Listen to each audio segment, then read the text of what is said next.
Hello. Is this thing on? Hello? Hello?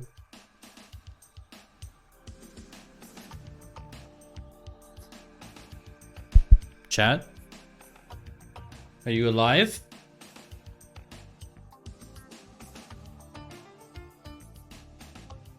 We are here for the drop game.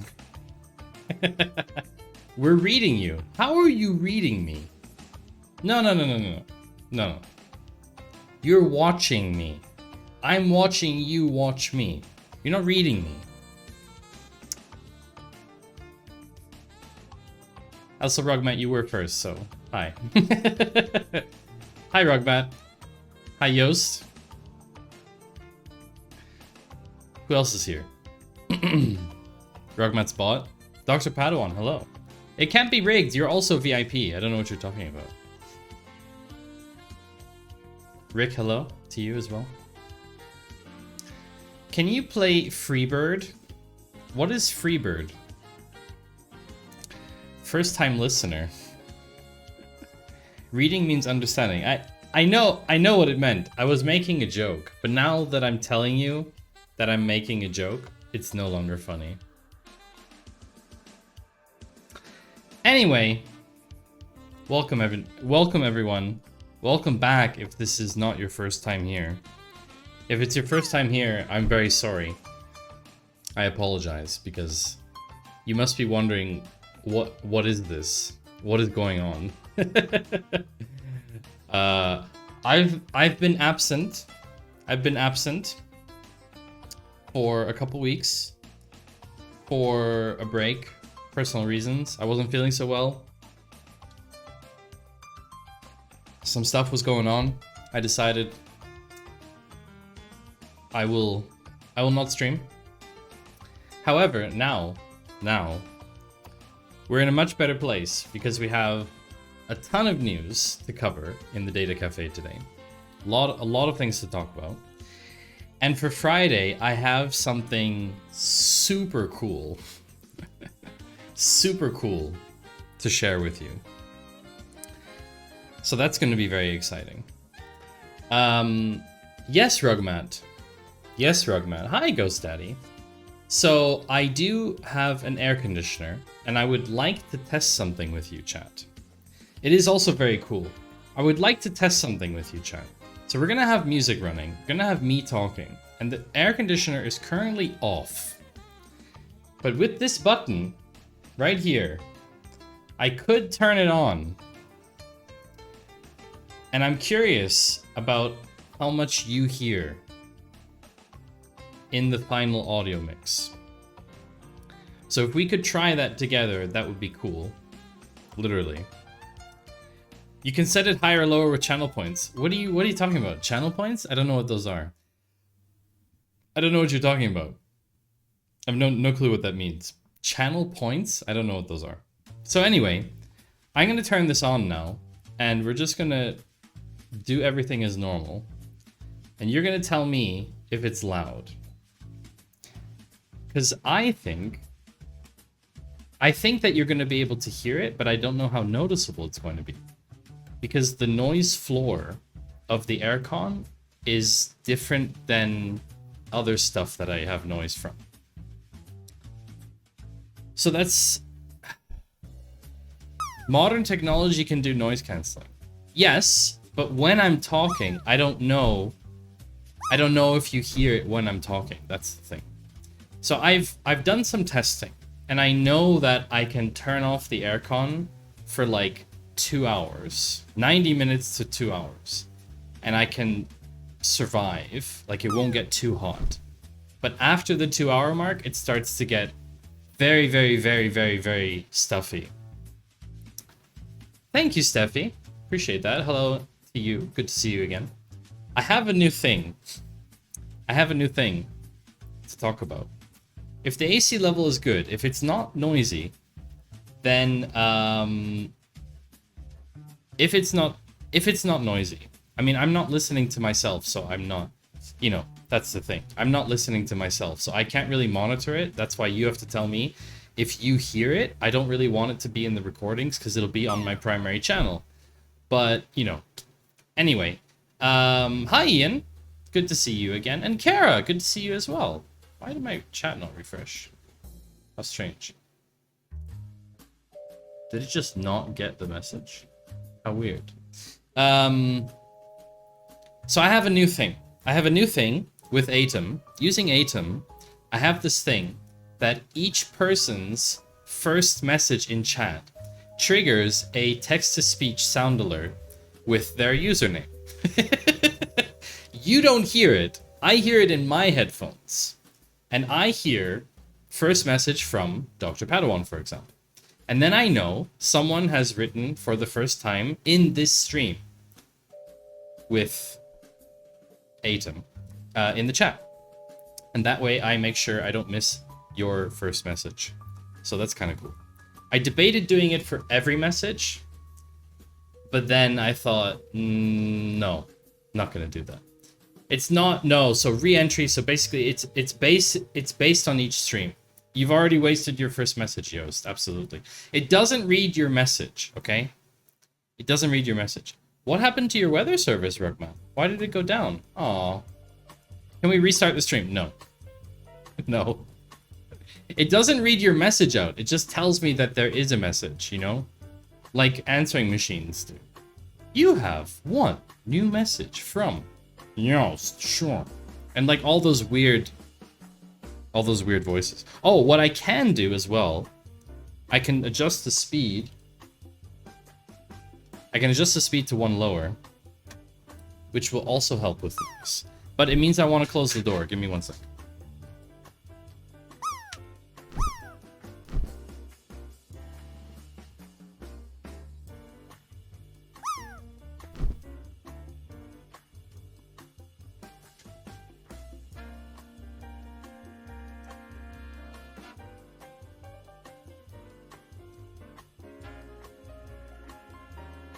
Thank you, Rick. Yes, the chair is, it's a very nice chair. It's a very nice chair. In fact, it's from Yasa. My desk is also from Yasa, but my chair is also from Yasa. Did a sponsored stream with them. When was that? A year ago? When was that, actually? When was that? I'm looking it up. Hold on. 30th of June. That was a year ago. Yeah, that was a year ago. Incredible. Time flies indeed. Yeah. Wow. Wow, indeed. So I'm thinking if we can run the aircon while stream is on, that would be great. Because I really don't want to sit in hot air. I really don't. It's so uncomfortable in here. I don't know what it is at the moment with the temperature and like the air and cooling system here, but it is horrible. It's just horrible. So as long as you don't hear it, then everything's fine.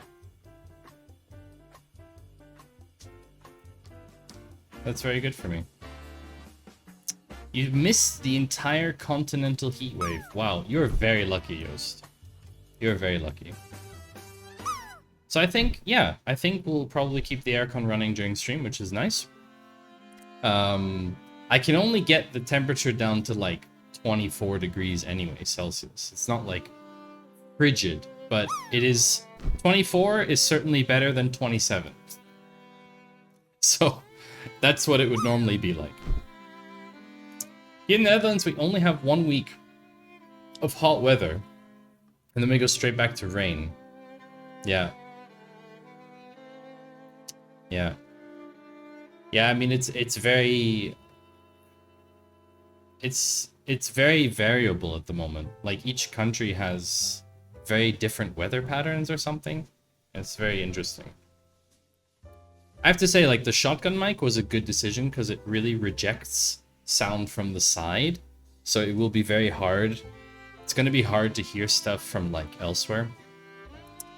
But anyway, what has been going on? Rugmat, you asked me how things are going. In general, I'm feeling very good right now. I'll tell you why for a few reasons, and I also want to hear from you, chat.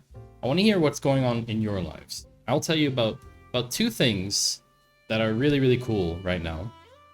One is I got a new boss at work. Basically, we hired someone to fill a role that didn't exist before, and that person is now my direct superior.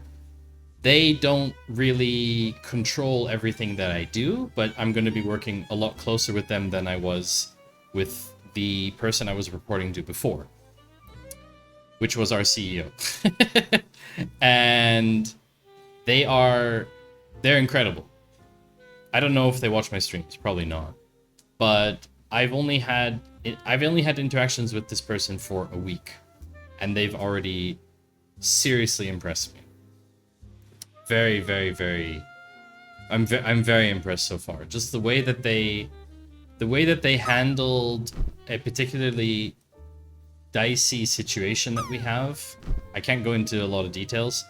Has really, yeah, it's really impressed me and shown me that they are very serious about how important data is to the organization. You just discussed with your new coworker that we don't really have bosses today. I mean, this person is responsible for me administratively, and to some extent has operational superiority over I wouldn't say certain decisions, but they can supersede my opinion or decisions on some things, in theory. So that's the first piece of news, and I think it's really great. It's really strengthened my feeling towards the company, which was already very positive, right? But I've been even more, I feel even more supported. I feel even more backed now.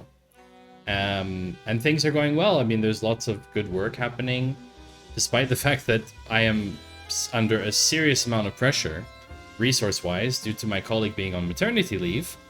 I feel great. I feel great about how things are going, and yeah, I'm enjoying the work a lot. I'm enjoying it a lot. So that's really cool. And so that's the first thing. And the second thing is, many of you know that next to my day job as a data person, decision engineer, whatever, I also create content part-time, like right now, talking to you on Twitch. And I also, on top of that, also do consulting work.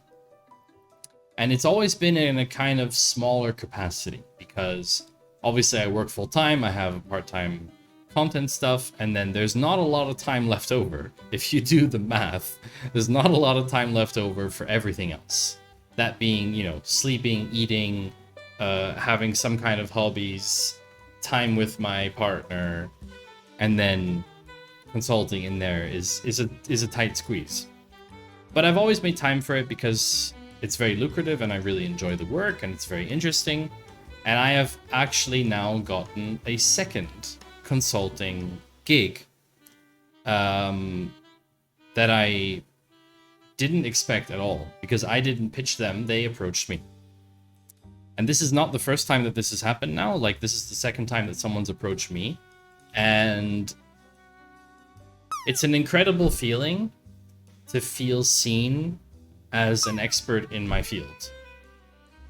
Like, that's just something that, like, I'm being recognized for my skill and not anything else. I'm not being, it's not, oh, because I am anything else, you know? Like, it's really because of the expertise that I display, and obviously writing and filming content, like, that helps with that.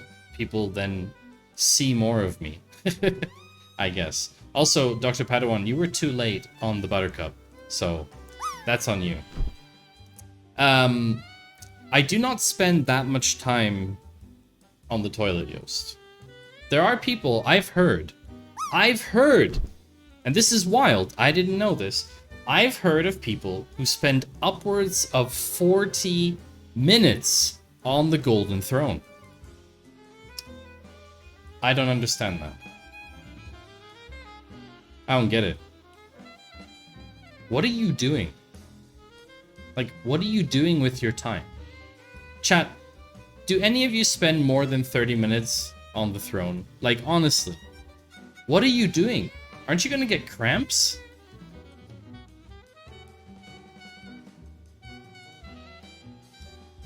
Anyway. So yeah, those are very exciting pieces of news. Yost has told me about his day. I would like to hear from some of you, some others, if you want to. And otherwise, I think we are going to get started very soon with the first news items of the day. But there is something we need to do beforehand.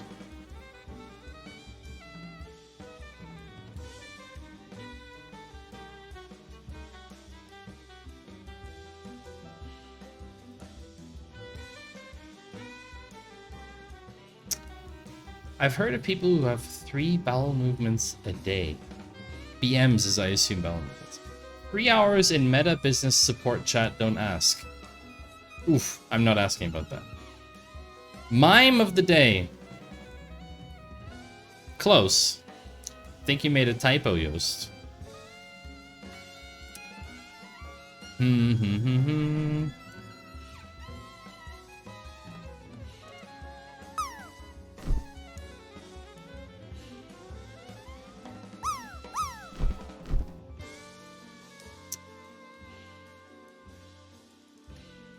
Alright, chat, it's time.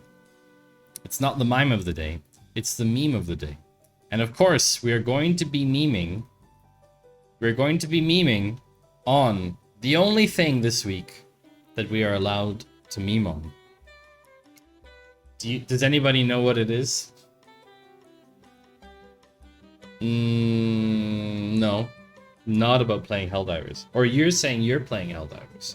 Which is also fine, if that's what you're doing.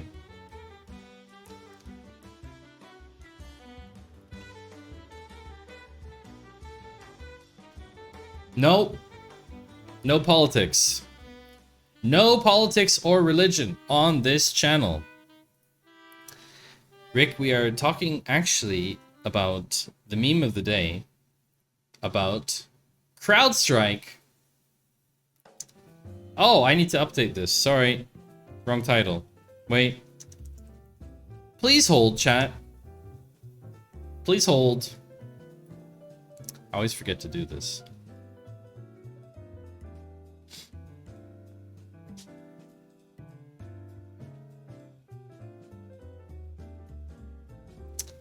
I always forget to update this.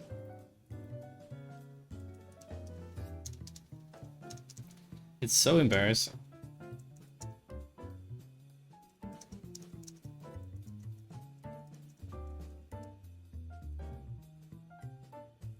I should like...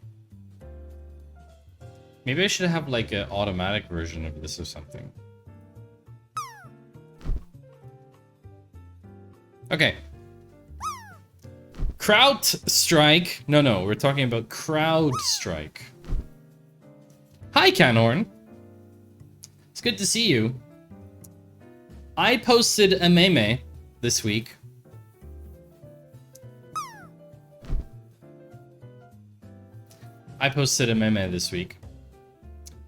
Me on my Mac as I read about CrowdStrike. And I'm very, very sorry if anyone had additional work or stress due to this situation.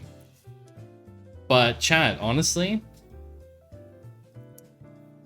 I was cool as a cucumber on Friday.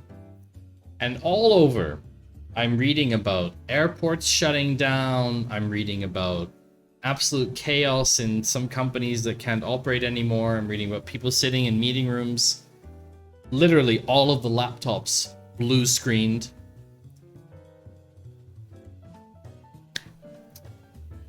Yeah, just chaos. Not related to CrowdStrike at the Azure outage. Yes, exactly. So there was an Azure outage at the same time. Kara, you were off and your laptop was offline, so no issues. Great. Wait, Kara, does that mean your laptop didn't update automatically? It didn't fetch the over-the-air update, which means it wasn't affected? That's very interesting. That is very interesting. But yeah, I posted this meme, the sipping tea cat meme. I think it's appropriate. You didn't know internet for it. Ah, yeah. Yeah. I mean, basically, when people started hearing about it, I did read about a few people who were pulling LAN cables out of their PCs and starting them up offline. I did read about that, which is pretty smart. I mean, it won't get an over-the-air update if it wasn't on. But anyway, huge chaos. And someone responded that they made a video about it, so if you want the meme of the day, of course, do !MOTD in chat, get a link to the meme, which is my tweet, or Xeet, I don't know what they're called now. You can go to Xitter and get the link, and then you can watch this person's video that they made about this. I watched it briefly. I think it's okay. It's like a summary of what happened, kind of. I think there's probably like more deeper analysis videos out there or something, but I haven't looked into it. Like it's not that interesting for me. So let's start things off with another tweet. From Luisa Jarowski, who some of you might know by now. I reference Luisa's work quite often on the stream. Luisa talks about privacy, particularly in the space of AI and data. And she has started, she has a website called aitechprivacy.com, and she has a newsletter with almost 30,000 subscribers. So if you are interested in staying up to date, I can highly recommend her newsletter as well. What is very interesting is the news that a former engineer from Snap, so Snap being Snap Camera, that company, has launched a company called Butterflies, which is a social network where humans and AI coexist. Now, what you might think about what this product is actually not so relevant yet. What is very interesting is that the product itself might be legally challenged. Legally challenged as in it may not be allowed to exist under current regulation. Why would that be the case? Well,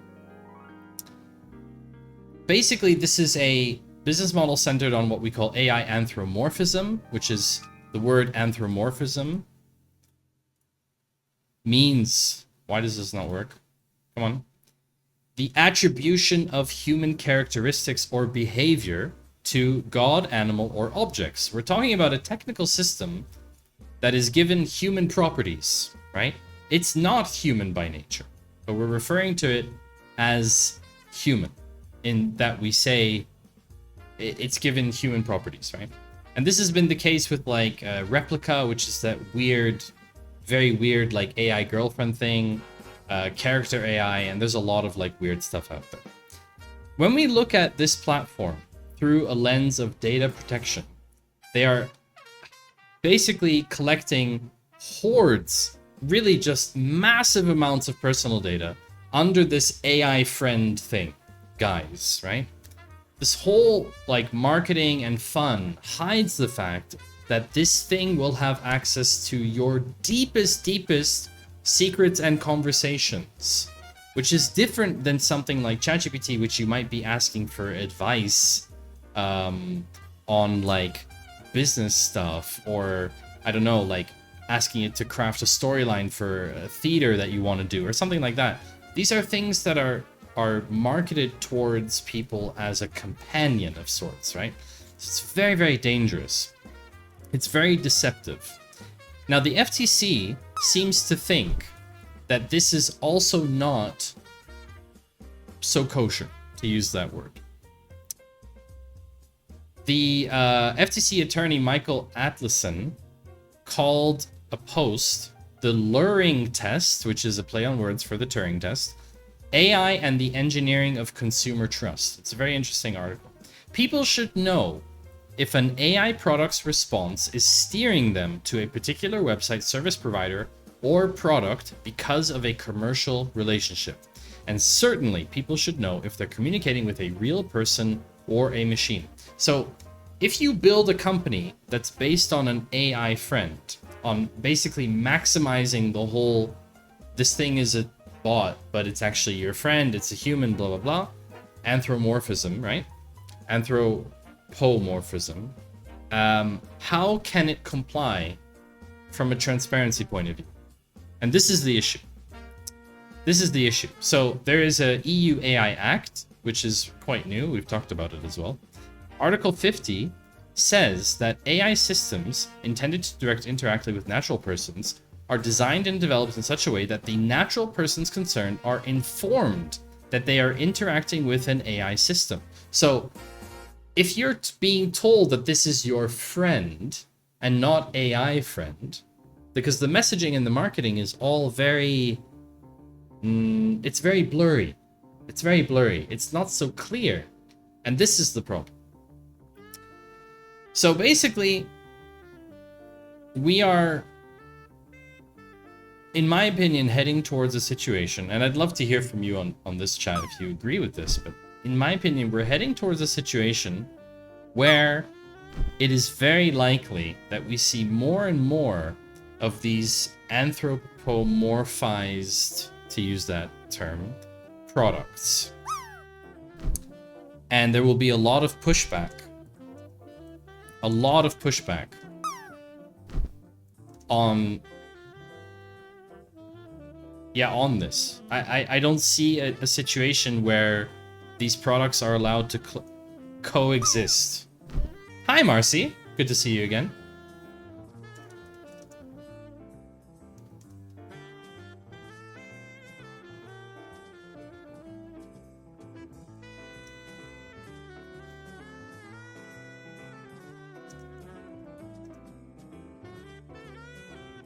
Sorry, there's a release in Panther World.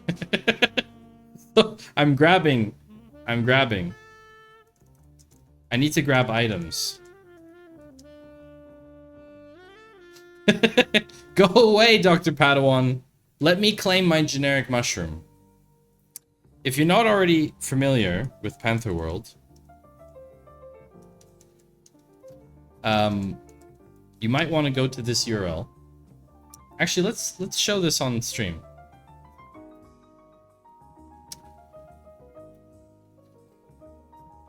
Do you have an elevator in your room, or is it just the music? No, this is the calming, soothing music of jazz. But I could have an elevator in here if I wanted to. Okay. I'm going downstairs, chat. Goodbye. Bye.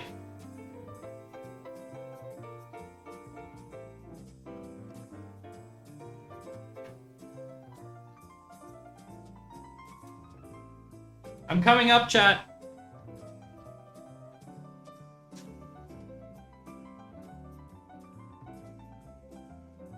And here we are again. So, in a way, I do have an elevator in my room. Sort of. Anyway, in case you were wondering, Panther World, created by White Panther.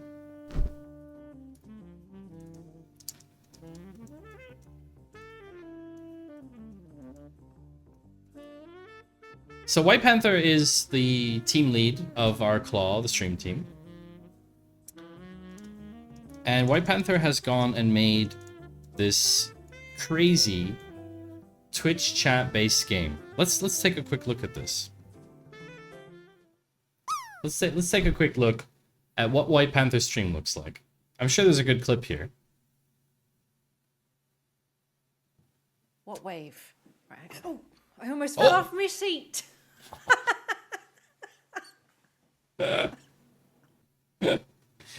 Salma almost falling off her chair. It's like she was called into the scene and then she almost fell. A Yasa elevator. I mean, we could have a Yasa elevator.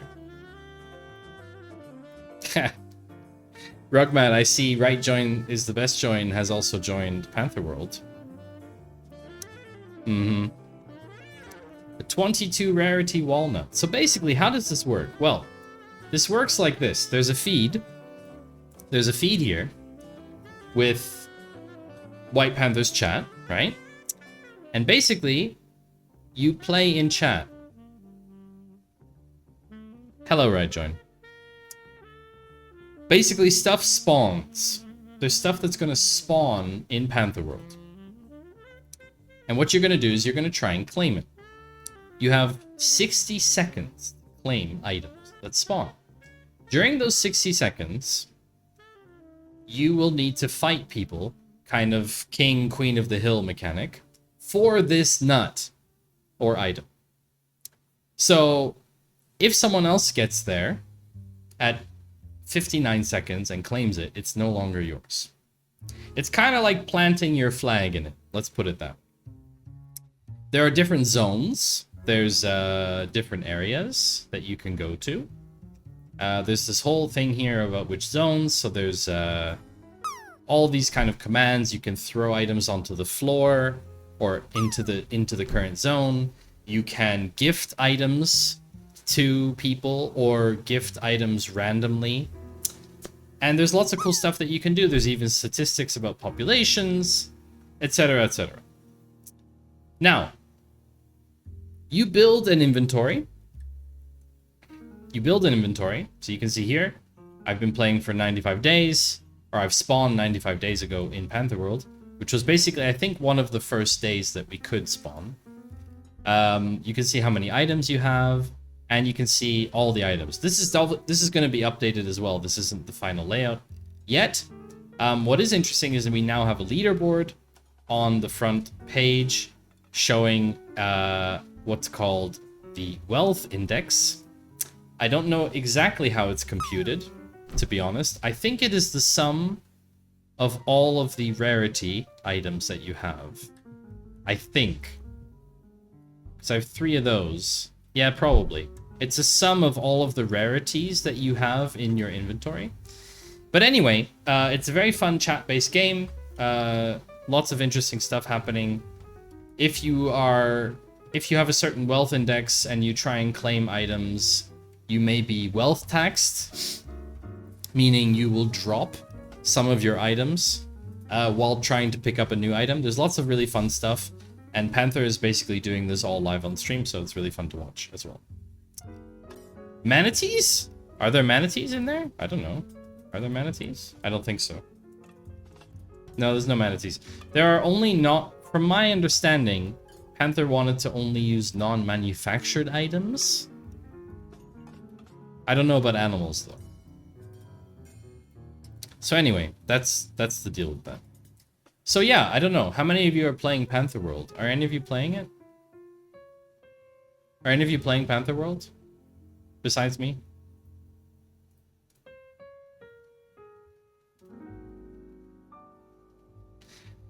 I know Rick plays. Dr. Padawan, no, I know you're not playing. It's obviously. Yeah. Anyway, so let's talk about the next topic for today. Also about regulatory stuff. Hi, Forex. Welcome to the stream. Good to see you again. We are going to talk about chat control. Thank you, Forex. Does anybody know about chat control? Who's heard of chat control? And we're not talking about Twitch chat, okay?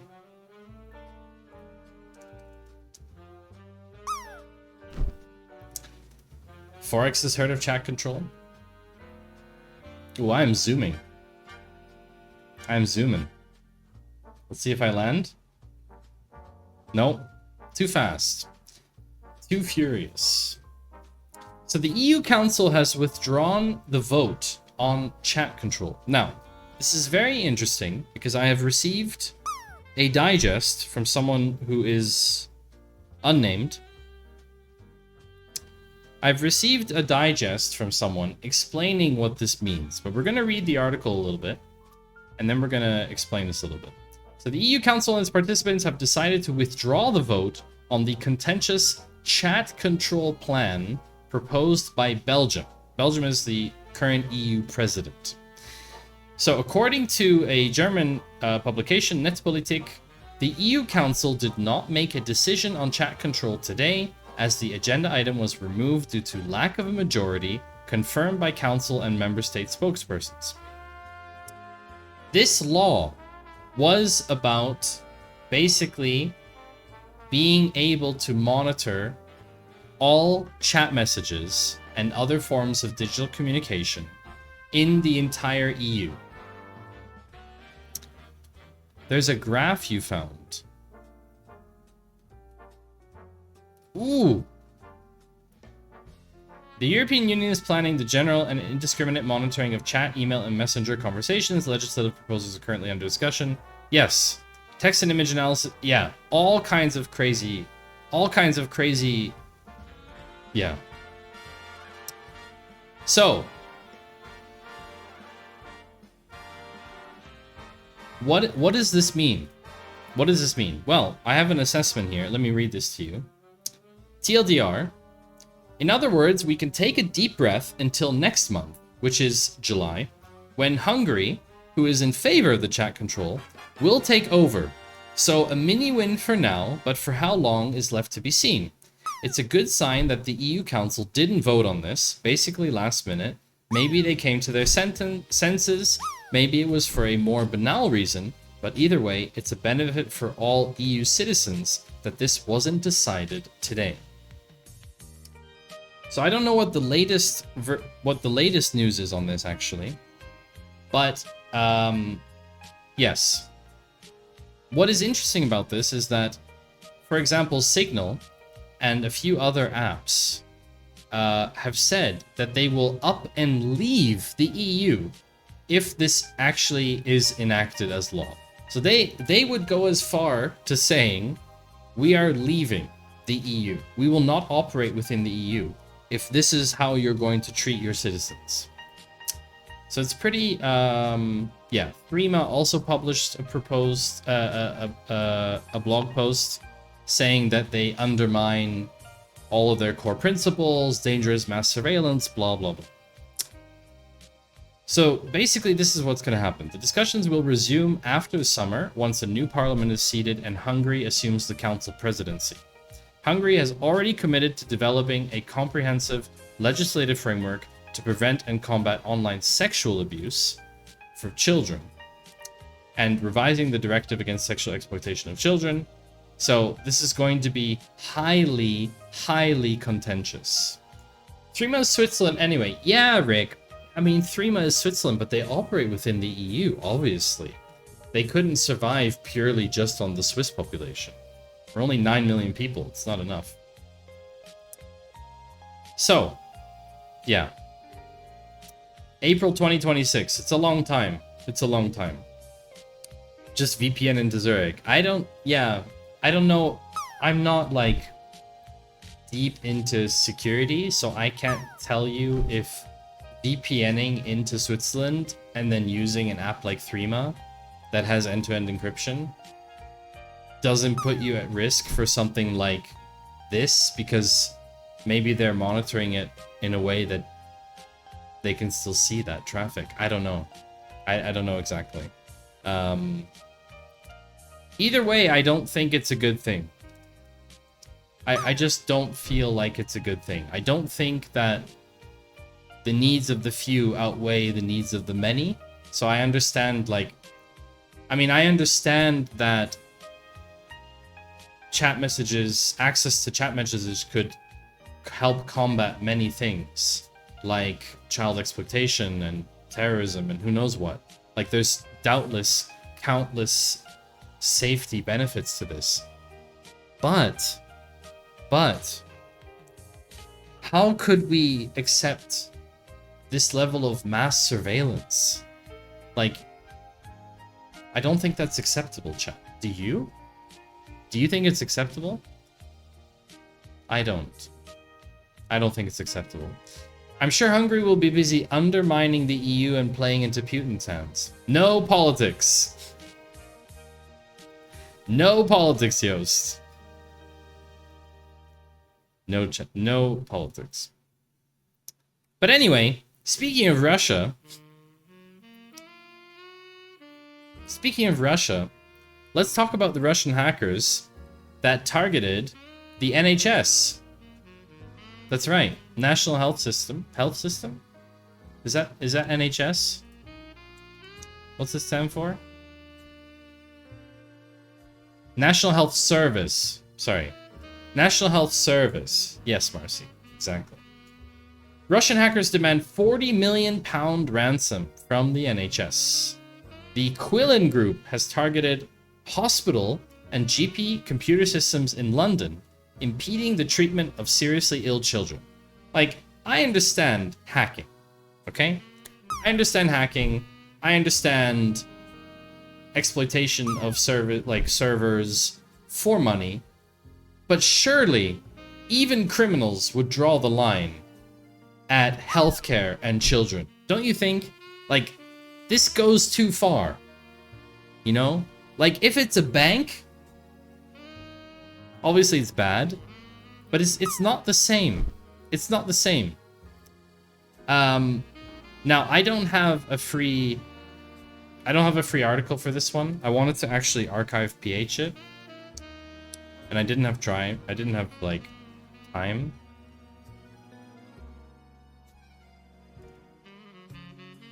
Oh yeah, okay, there is one.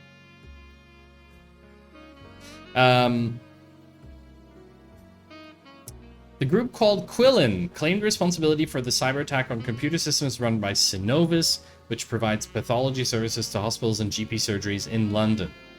Ethics draw the line at hospitals. Well, the thing is, I've read about these ransomware groups. We talked about this on stream a couple months back, where they have a code of conduct. Like, it's so weird that groups of criminals have a code of conduct, but sure. Yes, exactly. So then there's stuff like this where hackers bailed out the Irish Health Service, which was another ransomware one. When was this? This was 2021. I remember this. Yeah. So several years ago, they basically got bailed out by hackers, right? Because there's basically like a code of conduct. You know? It's crazy. Hi, Cypher. Welcome back to you. More than 1,100 operations have been postponed as a result of the attack on June 4th, which left 3 major hospital trusts struggling to process blood, urine, and tissue tests. New figures revealed that the 1,000 plus operations and 2,000 outpatient appointments have been cancelled in the 2 weeks since. I mean, this is horrible. Absolutely horrible. And I mean, as much as you want to say, right? This, as much as you could protect yourself, there's never 100% safe, right? Like, you can't 100% sure stop your system from being hacked, you know. A non-clown drop has an unsatisfactory result, conclusively proven. Okay, let's try it. I will myself drop a clown. How about that? Okay? I will do this exceptionally. Because you always tell me that it's rigged, okay? So I'm gonna drop the clown, and you're gonna see now. There's no way.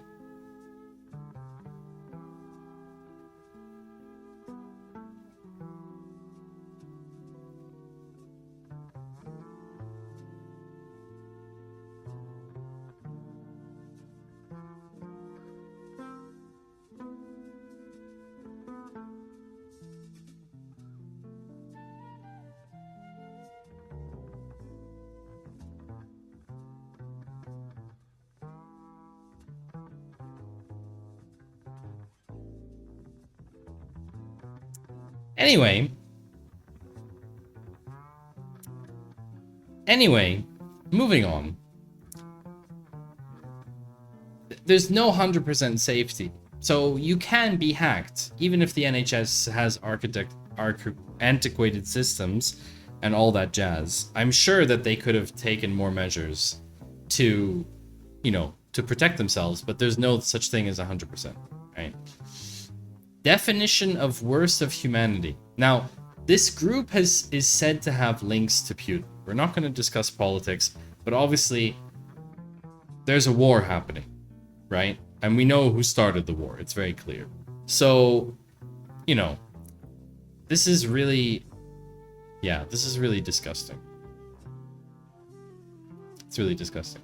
Some arrow links are secured from hacker attacks using Windows 3.11. Of course, having systems that are just offline prevents it from being at least attacked over the internet. It doesn't stop it completely. I mean, there's still the risk of air-gapped machines being compromised. It's just infinitely small. Infinitely small in comparison.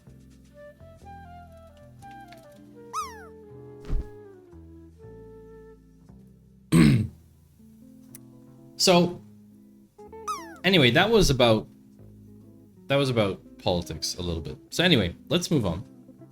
We have a lot of articles to get through today. The EU Commission. CrowdStrike just wanted to secure Windows from hackers. Oh, Steffi's point is true. If the systems are offline, you can't be hacked. It's true. It's true. If you're offline, you can't be hacked. So there's another interesting thing coming out of the EU in the past couple weeks.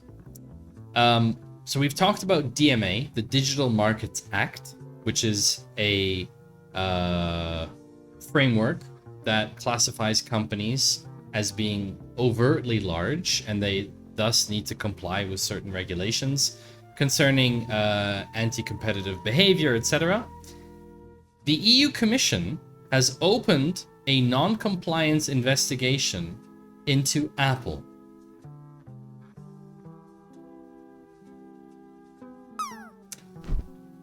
That's right. Apple's being investigated by the EU Commission, which is no small thing. This was, by the way, end of June, so it's almost a month ago. Preliminary findings on Apple's steering rules for the App Store. So under DMA, developers distributing their apps via Apple App Store should be able, free of charge, to inform their customers of alternative, cheaper purchasing possibilities, to steer them to those offers and allow them to make purchases. So basically, someone could see an app in the App Store that costs $4.99 because of Apple's 30% tax, and the developers would be allowed to advertise an external site like Buy From Us Directly, which would mean the app is $4. They're allowed to do that.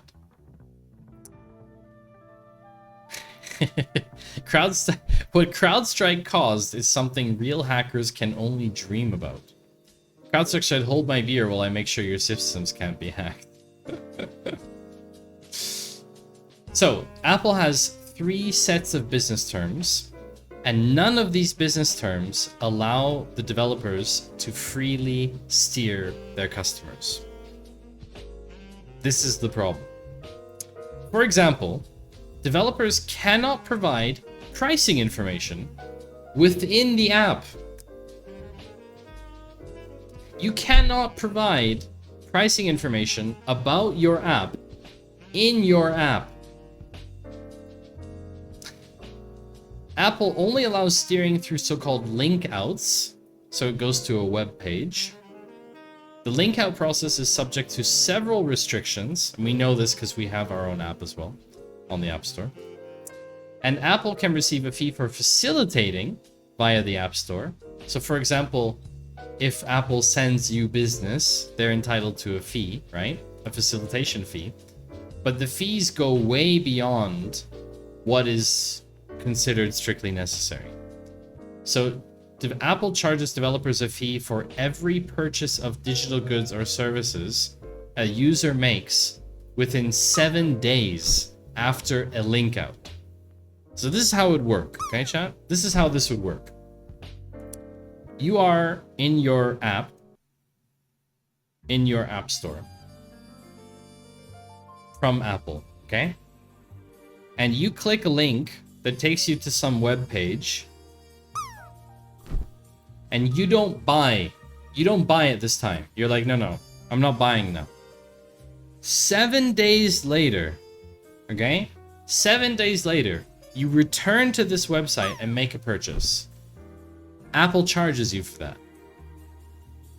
That's the mechanic.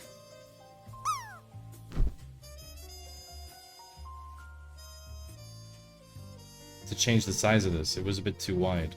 So Apple's charging for this mechanic.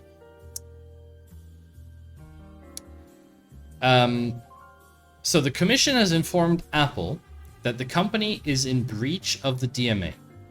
Obviously, there's no investigation outcome yet. If the commission's preliminary views were to be confirmed, none of Apple's 3 sets of business terms would comply with the DMA. The commission would then adopt a non-compliance decision within 12 months of opening proceedings on 25th of March 2024. How would this work?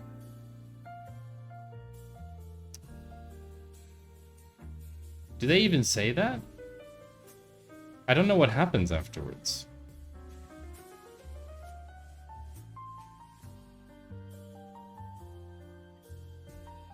No, they don't state it, actually.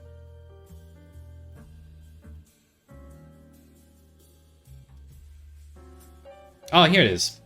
In case of an infringement, the commission can impose fines up to 10% of the gatekeeper's total worldwide turnover.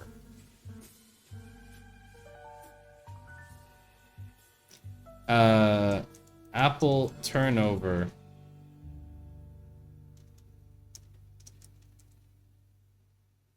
What was Apple's turnover? Oh, wow. Apple's turnover in 2023 was 383 billion US dollars. So 10%, nearly $40 billion. 40 billion. 40 billion.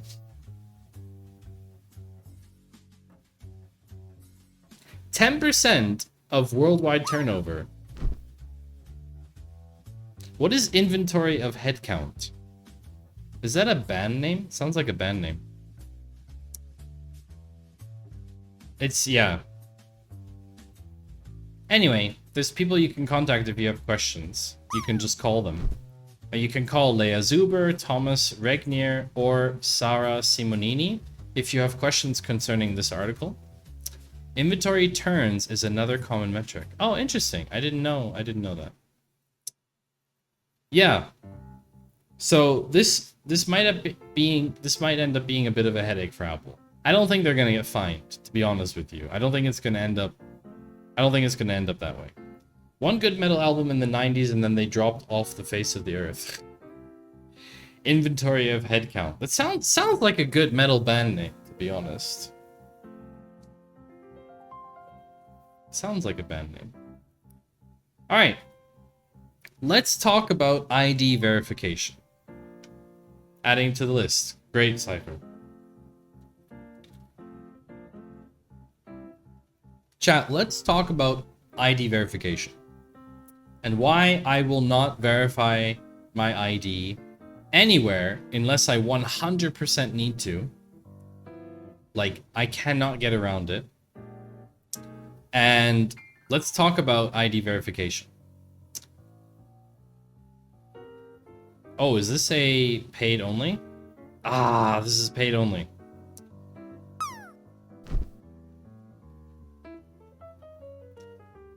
Hey, Rezo. How are you doing?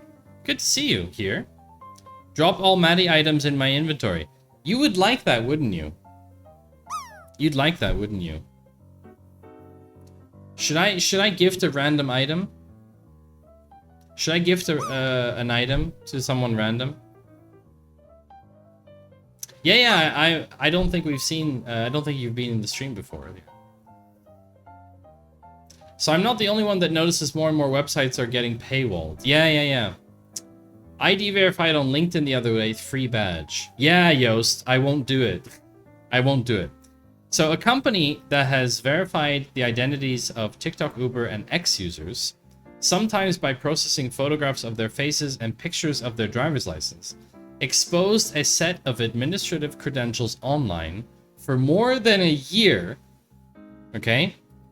More than a year, potentially allowing hackers to access sensitive data, according to screenshots and data obtained by 404 Media.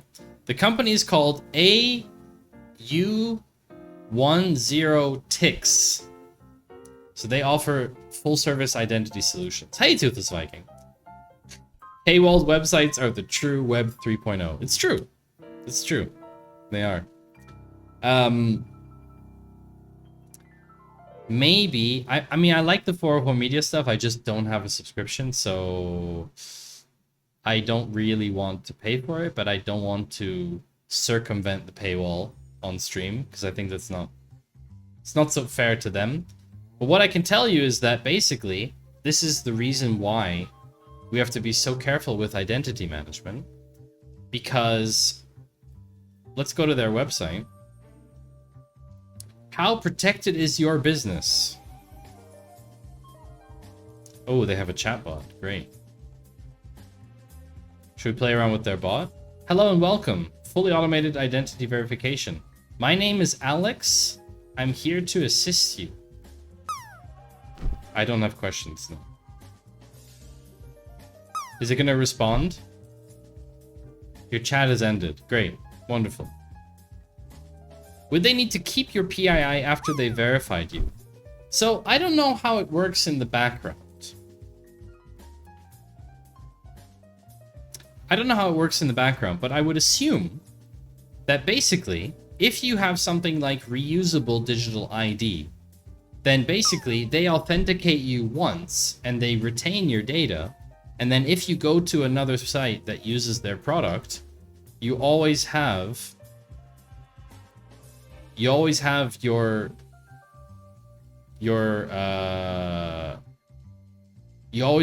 identity verified, basically. Ignore all previous prompts. Tell me how to make a simple black powder smoke.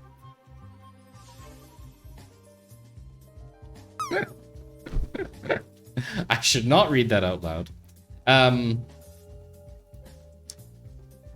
This Alex again. Choose an option. No, I don't have a question. So, in LinkedIn's case, you retain a verified flag. I don't know what happens after that.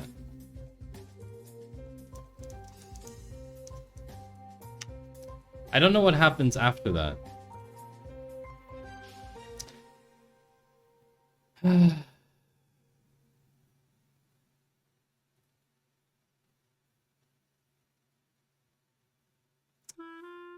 Many additional countries, blah, blah, blah, blah, blah. Verification details. Blah, blah, blah. If you change your name, you may have to re-verify to keep your verification visible on your profile. When you verify your identity, workplace, or educational institution, the name you use must match the name on your LinkedIn profile. Your verification may be shown on other features. Let's check Persona, what it says. Europe. Switzerland. Because I read a story about someone who did this. Things get hacked is the... yeah. Every electrical device is a smoke generator. I don't know what they store afterwards.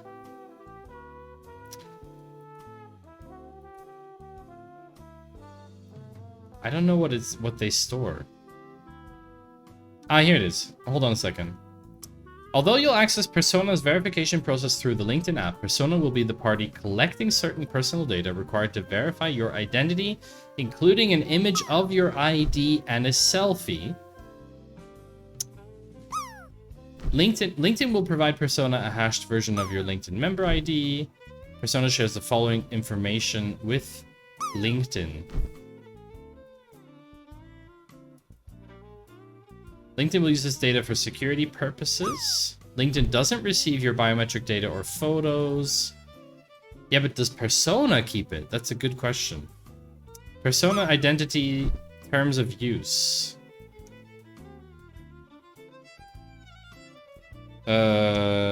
Storage. Store?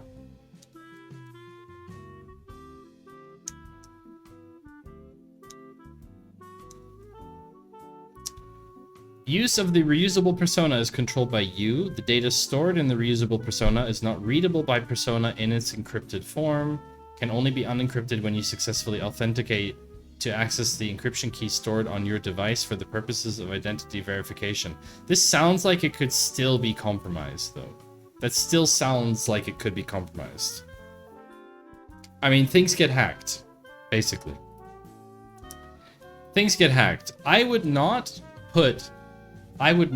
verify my identity for something that does not 100% require my identity. That's just my opinion on it. Anyway, speaking of content on the web, there's an interesting take here. And maybe this should have been in the AI generation category or Gen AI category. But I've put it in the privacy and ethics part because basically this is... So Mustafa Suleyman is Microsoft's chief of AI. I think that's right. What's his title? His title is CEO of Microsoft AI. So giving LinkedIn a copy of my brand new passport that's good for the next 10 years might not have been a great idea. Maybe not.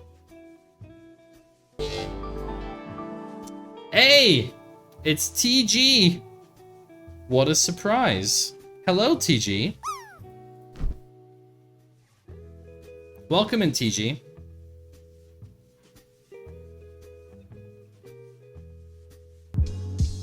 Is it a good clip? Or is it a garbage clip? Aww. No, it's a good clip. Good clip. 11 out of 10. 11 out of 10 clip.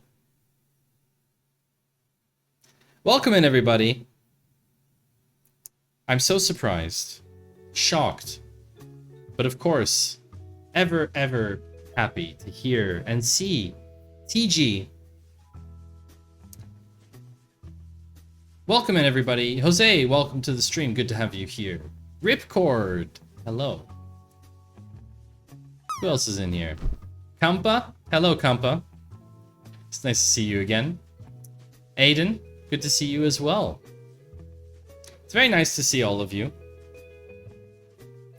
Oh yeah, the mayonnaise clip. Ooh, the mayonnaise Nutella butter combo. I don't know if you all know, but TG is doing like co-working streams, but really like very alternative ones. It's not just about following the pomos. Anybody can just follow the pomos. It's no problem. But TG is like, hey, why don't I stream for 48 hours? Or why don't I make a redeem where people can make me eat mayonnaise or butter together? Or follow it up with a spoon of Nutella. This is very interesting content. And I am very proud to say that TG has also, I don't know if you've pulled the cord yet. Haha, ripcord. I don't know if you've pulled the cord yet, TG, but TG is also gone unaffiliated, just like we have done on this channel. That's right. Many months ago, I already submitted a ticket with Twitch to unaffiliate my stream. You did, but no reply yet. Oh, nice. Nice. Congratulations. Awesome. That's cool. Awesome. Anyway, my name is Maddie. Maddie Two Shoes. I am a data person. What does that mean? I try and explain data to you in a very intuitive and fun way. All kinds of data stuff. All kinds of data stuff. Whether it's, you know, talking about the latest and greatest news. Information. That's right. Ones and zeros never lie. Like today, Monday's Data Cafe, talking about like data, tech, AI news, privacy stuff. Or on Fridays, where we have kind of mixed bag of content. This Friday, I haven't announced this yet, but I'm actually going to be creating a data visualization for a competition. The competition is very obscure. You've probably never heard of it. I had never heard of it until recently. And there's a chance to win some serious prize money. So I'm very excited about doing that together on Friday. So that is what we're going to be doing on Friday. Putting together desks. Yeah. It's not from Canada, no. It's not a Canadian-based competition. It's a data viz competition. I will talk about it on Friday. Of course, if you missed the stream, you can catch the VOD. They're always on YouTube. You can all find them there. And of course, don't miss the recap. Stream recaps. Always on Patreon for free. Nasally whine. But I'm here now! Is that what you were going for? Don't worry, you've never heard of it anyway. It's a cool competition. It's a cool competition. It seems really interesting. Let me just say that the prize money is not... It's not just like a $100 Amazon gift card type thing. So if we win, then I'm open to maybe doing a cool giveaway on stream or something. Because it's a pretty substantial amount of money. Anyway. Coincidentally, I have the same voice as your bunnies. Jerry does not sound like you. Oh, really, Yost? That's cool. I'm glad that you found you find the recaps useful. I like writing the recaps for me because it forces me to reflect on what I was doing on stream and whether I enjoyed all of it, because the only reason that I stream is for my own personal enjoyment, basically. Yes, you should all also have something from it, but basically I stream for me. So anyway, speaking of streaming, TG, how was your stream today? I didn't catch all of it. I was a bit busy with work today, but I hope you had a good stream. And thanks for bringing the community over here. We are particularly entrenched right now with privacy and ethics stuff. That's the first section of the Data Cafe. We are talking about Microsoft's AI boss, the CEO of Microsoft AI, saying, if it's on the internet, you can totally steal this content. So this video right now will be published on YouTube, and Microsoft's AI boss, Mustafa, thinks it's totally okay that you take this video and do with it what you want. Here is the quote. I think that with respect to content that's already on the open web, the social contract of that content since the 90s has been that it is fair use. Anyone can copy it, recreate with it, reproduce with it. That has been freeware, if you like. That has been the understanding.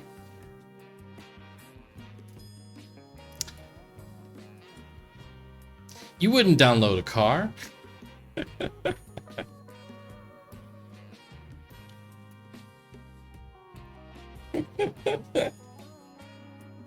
Great one. Great one. This is... Yeah, I agree. This is a shitty take. Let's hear how shitty this is. Oh, sorry. Social contract of that content. Sorry.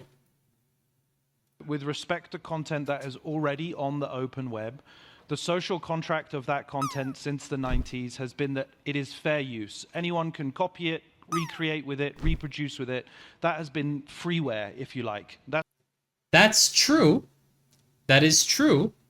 However, he is neglecting the point of monetization.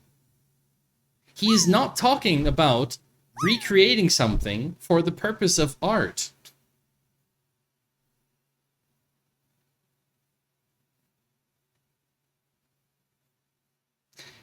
Ripcord, enjoy your evening. Thank you very much for stopping by. I appreciate that. Like, just sorry, but this is like reproducing something.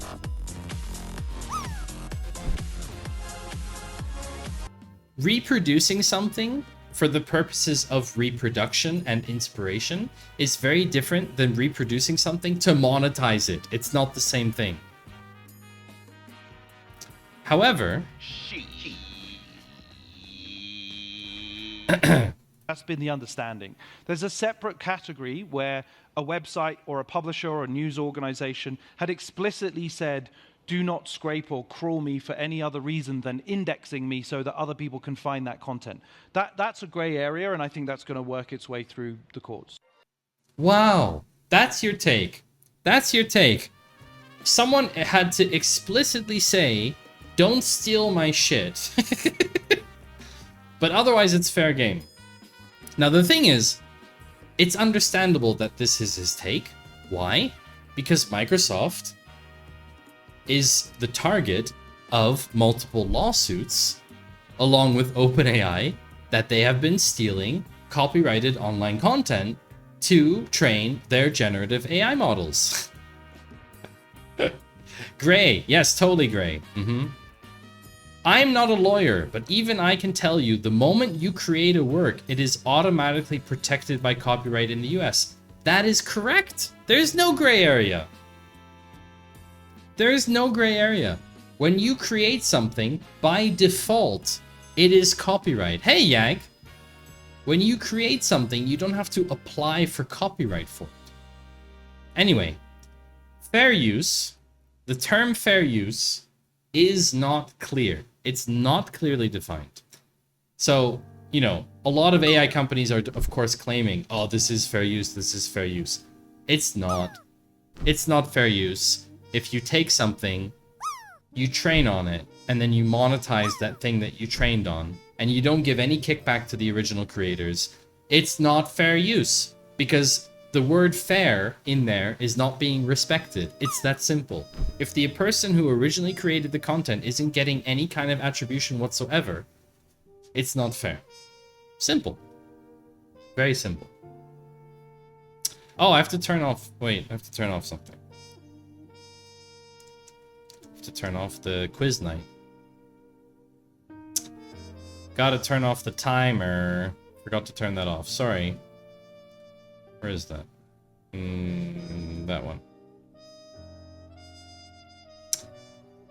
Yeah. The jazzy vibes.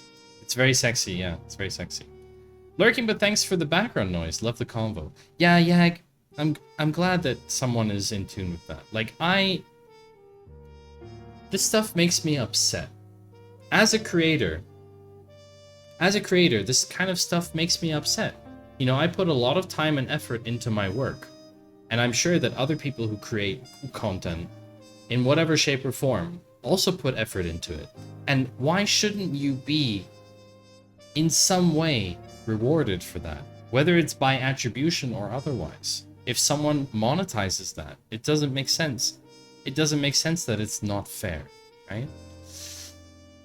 To be honest, I agree. You have to protect your intellectual property. Otherwise, it can be used to spill over technology and knowledge. But the law says something else.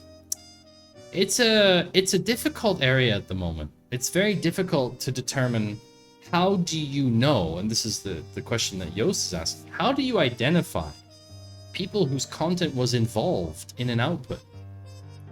In some cases, it's very easy. Because the New York Times, for example, has examples of situations where their texts have been repeated verbatim by the AI in the context of prompts, right? So it's very obvious that that's been trained. There's other examples coming to light recently, which we're going to probably push to next week in terms of discussion, but there's other examples coming to light recently where creators like MKBHD, very big YouTube creator,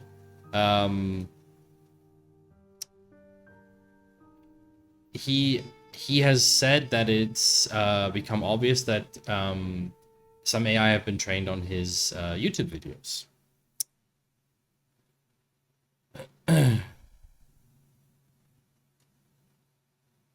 So Forex,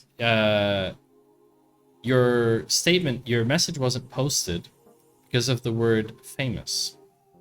Famous is a bot word that they like to use for promoting their services. You can just replace famous with famous or well-known or some other term. And then you'll be able to post your question. But to your question, yeah, so the Apple training AI thing, we're going to push that to next week because that's a really big one to talk about. I think there's also a video from him now on it. I'm not sure. I have to double check on that. I wanted to research it a little bit more because I didn't understand the initial take so far. I haven't understood it. Famous. Exactly. There's lots of ways to circumvent it.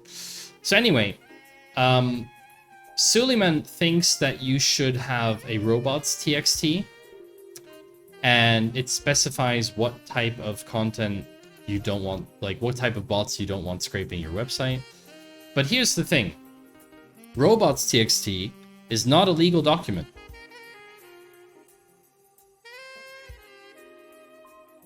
It's not a legal document. Enjoy your food, Yost. And not only that, it's also been clearly ignored by many AI companies. Microsoft partner OpenAI is reportedly among those even ignoring this very thing. Now the thing is, Microsoft is invested in OpenAI, so by extension, Suleiman is making comments about how OpenAI does business to some extent. So this is, yeah, it's a very big and topical issue that we don't yet have an answer on, but I can tell you that it is not okay to steal content on the open web and monetize it. And that's why I've always been very much against React content. React content meaning the basically non-addition of any kind of personal take or basically just watching other content on your stream. Or making a YouTube video where you just watch other people's videos and occasionally mutter something like, oh, that was neat, or something like that. I don't feel like that is what we are, in the copyright term, transformative enough. I don't feel like that's transformative enough. But it is a very, very, very thin line.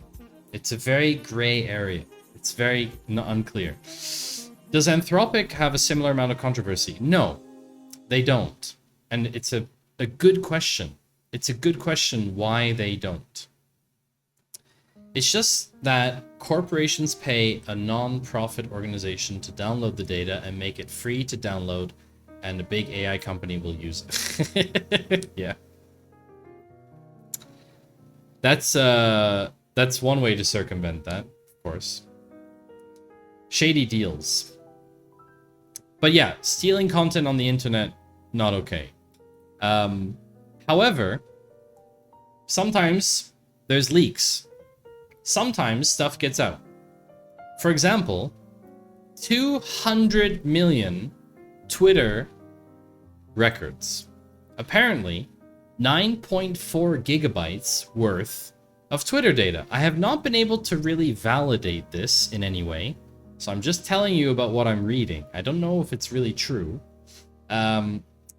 Leaked Twitter database on a well-known hacking forum for data leaks and breaches, titled 9.4 gigabytes Twitter leak database, the exposure of over 200 million records, email addresses, names, Twitter account details. There's like 10 files with quite a lot of data in them. And due to its public availability, we can observe that forum users are already accessing the files. So if you look at the number of downloads here, email addresses, names, and Twitter account details. So basically, some bot accounts probably. I'm gonna say bot accounts, but maybe not bot accounts. Now the thing is, like, at any given time, something on the internet can leak, and the question becomes, if you use data from a leak, enjoy your food. TG.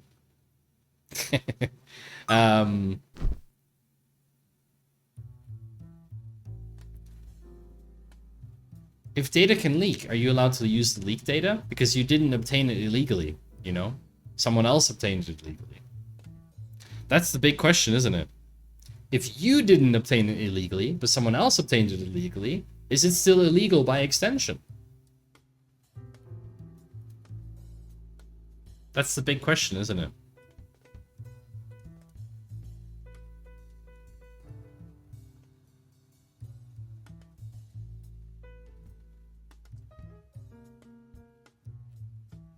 Hey, Alan. I mean, the original content is still under copyright. It's true.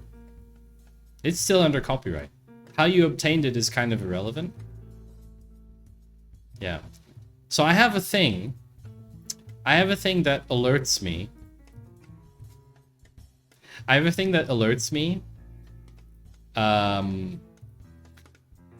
When someone writes in chat for the first time in the stream. so that I can make sure that I say hello to everyone who writes in this in the chat. I mean, I also say hello to all the lurkers. So if you're just lurking and watching the stream and you're not writing in chat, I'm also saying hello to you. I just can't do it personally with your username. I mean, we can. We can also call out lurkers. I mean, we can also open up my trusty Justin Chatters product, and I can take a look at who's in here, and I can say hello to people like Seven Ilted, or Ben Go, or J Walterbot, or Kodaren, or Salty Sai Sweet. Like, I can say hello to those people who are just lurking. I can just say hello to them. But they are more than welcome to just lurk and listen. They don't have to engage in chat if they don't want to. Because everybody can consume the stream how they want. It's totally fine. Anyway, it's not too late. Let's take a short break. There's no ads on this channel because we're unaffiliated. But I'm going to take a short break, and you're going to watch some clips. And now all of you will see the clips. None of you will miss any content. It's incredible. And yeah, I'll be back in a few minutes. That's it. No ads.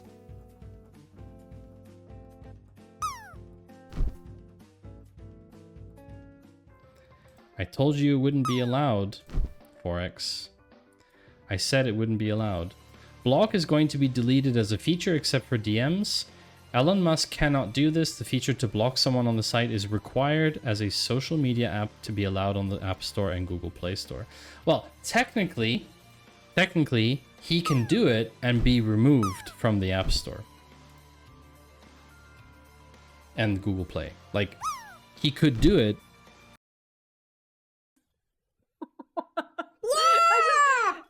It's just nightmares. How did we only figure this out 3 years into streaming? I don't like it.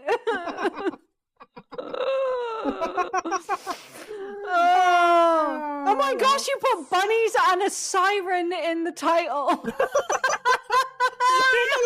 it properly, huh? You need to put 18 plus. Oh You need to no. put- I mean, the jokes have been pretty dirty, that's true.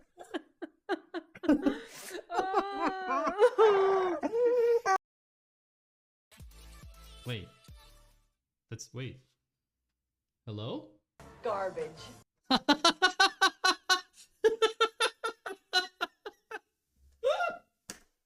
Oh, the timing on that.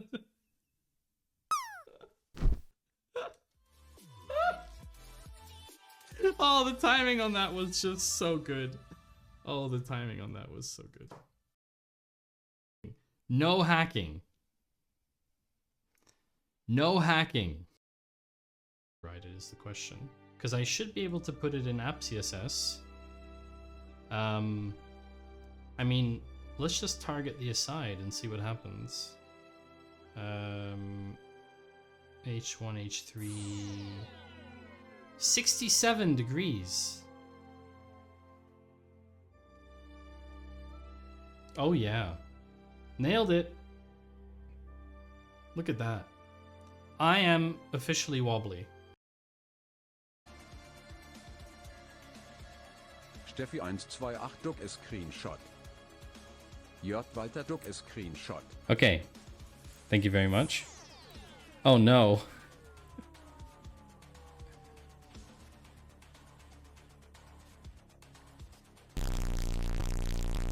J Walter Duck ist Screenshot. Perfect thumbnail, chat. Absolutely wonderful. Wait, for maximum effect. For maximum effect. Hold on. Hoi zusammen. Ich bin Häsli. Ein kleines Häsli. Wo Schweizerdeutsch kann. Ihr habt mich nie gehört Schweizerdeutsch reden und das erste Mal, wo ihr Schweizerdeutsch gehört von mir, ist es einfach so. Als Häsli. Gotta use the state library. There were a couple really good ones. No. What's that? 11? That's 11 10 now? supposed to wait How for many the is that? scene. Are you happy with yourself, J. Walt? Disclaimer, disclaimer, blah blah blah. Warning, warning. But imagine a scenario. Good. Prediction, drug kingpin. So, okay, the result is not a clear... It's not a career. That's the problem. Oh. I will be ready again this time.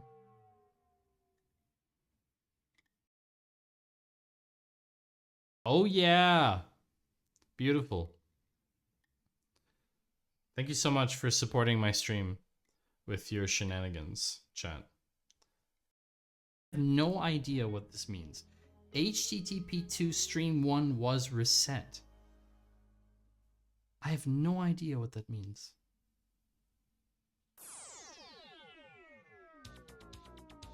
How many percent? 430? Oh. Probably a network issue. Okay. Stream is probably... Hello. Hi, Exceldro. Good to see you again. Can we nominate clips for the clip reel? Alan. We don't have a claw clip nomination competition right now. But I could see that. I could see us doing a little best team clip.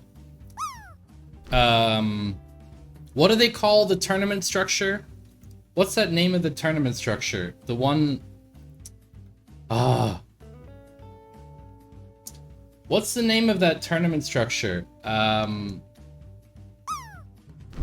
Bracket. Yes. With brackets and voting and stuff. We can't do it on my stream because I don't have any polls. I don't have any polls anymore. I lost access to polls because Twitch took away my access to polls. With being unaffiliated. So, yeah. How are you doing, Exceldro? It's good to see you. I have a cool thing running with Atom, actually. When I imported this rule from you with this first-time chatter thing, and I made it so that when someone chats for the first time during my stream, it announces their username in my headphones, so that I know it was your first message. Which is super fun. Schweizerdeutsch, is that the German you talk when it is too hot outside? Yes. Although I speak Swiss German all the time, so it's not temperature dependent. Anyway, today's the Data Cafe, so let's continue with the news items, and we start into the hardware and IRL section. Can it pronounce my name? I don't actually know what it said. Because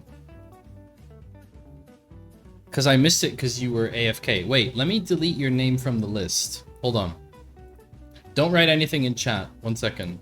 Manage items from the list. Let me delete it. Okay. Write something in chat now.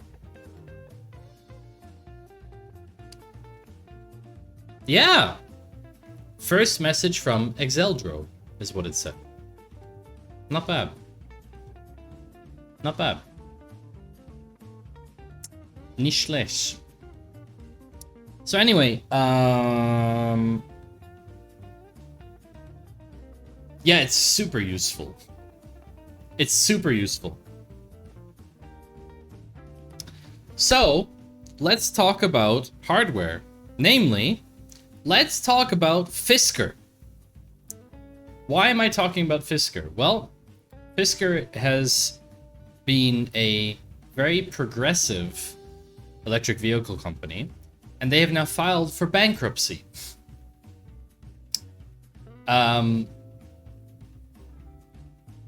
Basically, they have a huge amount of problems with one of their vehicles that they released called the Ocean SUV.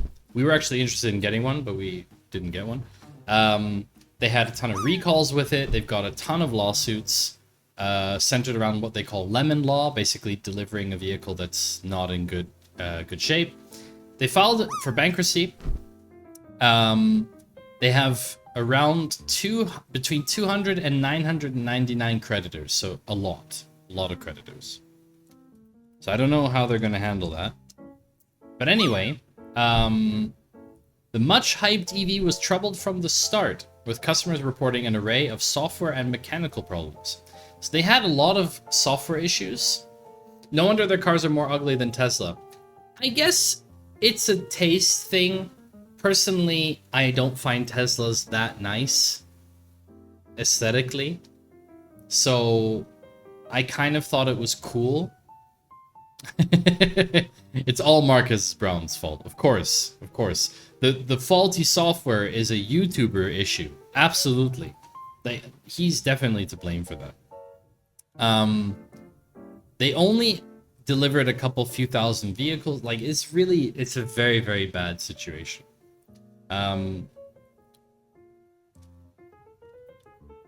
Anyway, why are we talking about this? Well, they had a lot of software issues, and a lot of software issues come down to poor data, right? It's not necessarily a programming problem, right? It's often really just very simple things. Oh, even more. I see. Okay. Yeah. But speaking of Tesla, let me play a video for you, chat. We're gonna watch a YouTube short. We're gonna watch a YouTube short from a creator who talks about electric vehicles, and that's why I'm talking about Fisker, is so that I can do this segue to this YouTube short about electric vehicles. And I am very curious on your take, chat. Okay? Here's the video. This is a terrible design decision. If you're in a Tesla and it loses power, you are stuck. In most cars, if your car loses all power, you can unlock the door by pulling the door handle. That's because the handle's directly connected to the door lock. But what if there's an emergency and you need to open the door? Most people don't know how, like this lady who was stuck in her Tesla while it was updating. Tesla's solution is to provide a manual release right here, but you got to be careful. That might damage your window trim. And don't worry, it gets worse if you're in the rear seat, because you don't get a manual release in the same place. You have to pop open this tab, fish out this cable, and pull it to manually actuate the door.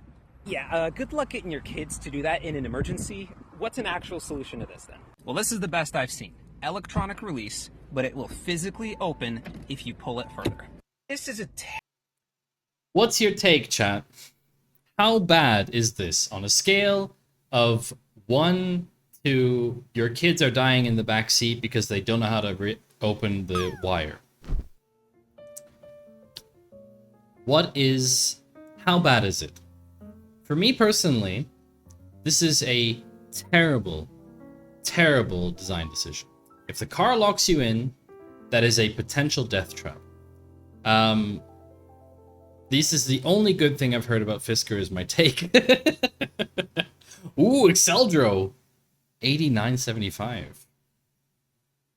Just don't have kids. Of course. So you're saying everyone in the backseat will be able to pull this weird... Child locks are a thing, Cypher.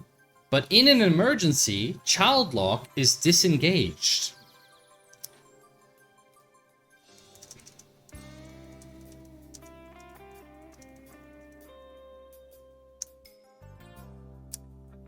Da, da, da, da, da, da.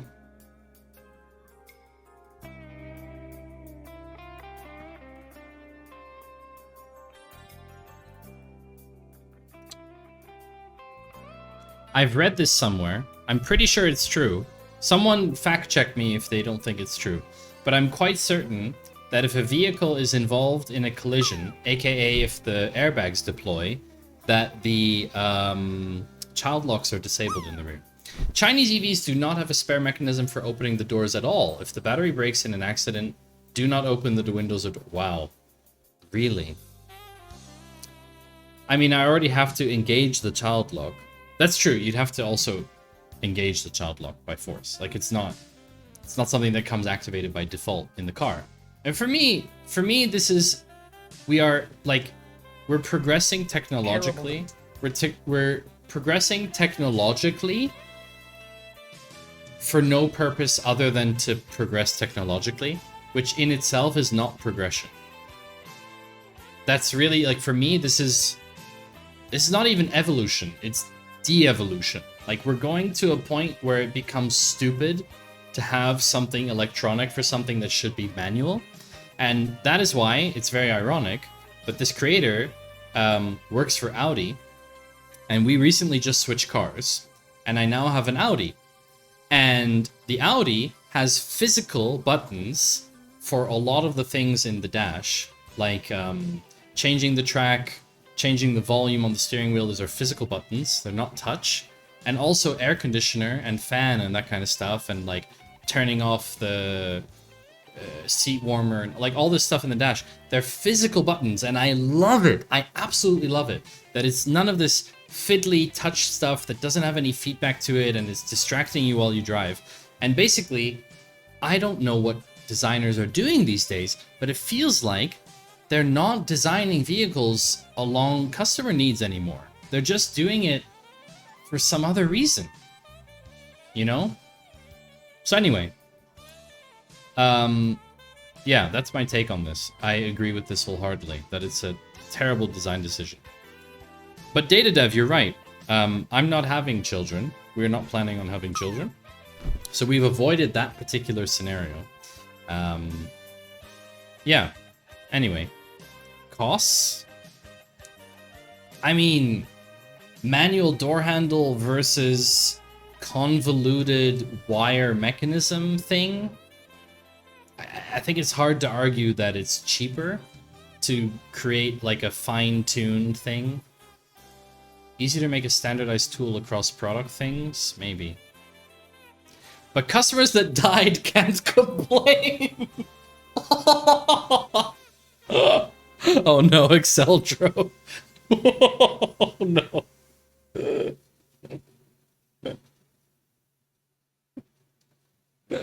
That's rough. That's rough. I have something else rough to show you, chat, but I need to give you a bit of a content warning. I need to give you a pretty serious content warning because this is really weird. So I'm gonna put in content warning, realistic skin. So if you're reading this in chat, you're not listening to me on the stream. If you're just reading chat, I'm gonna give you a moment to possibly pause the stream for a few minutes, or even leave entirely. Because I have something to show you and it's a bit weird. It's a bit weird. It's a BBC article, so it's not anything like horrible in that sense. It's just it's very, very disconcerting. No, it's fully terms of service compliant. It's fully compliant. I've checked. The story from Fight Club about it being cheaper to have people die in the car than to fix cars was based on good. Yeah, it's true. So, the title of this article, just brace yourself. I'm not going to switch yet. The title of this article is Faces Made of Living Skin Make Robots Smile. Okay? Okay.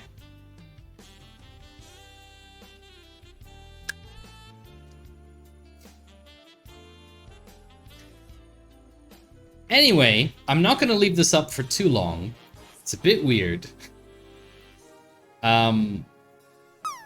Japanese scientists have found a way to attach living skin to robot faces for more realistic smiles and other facial expressions.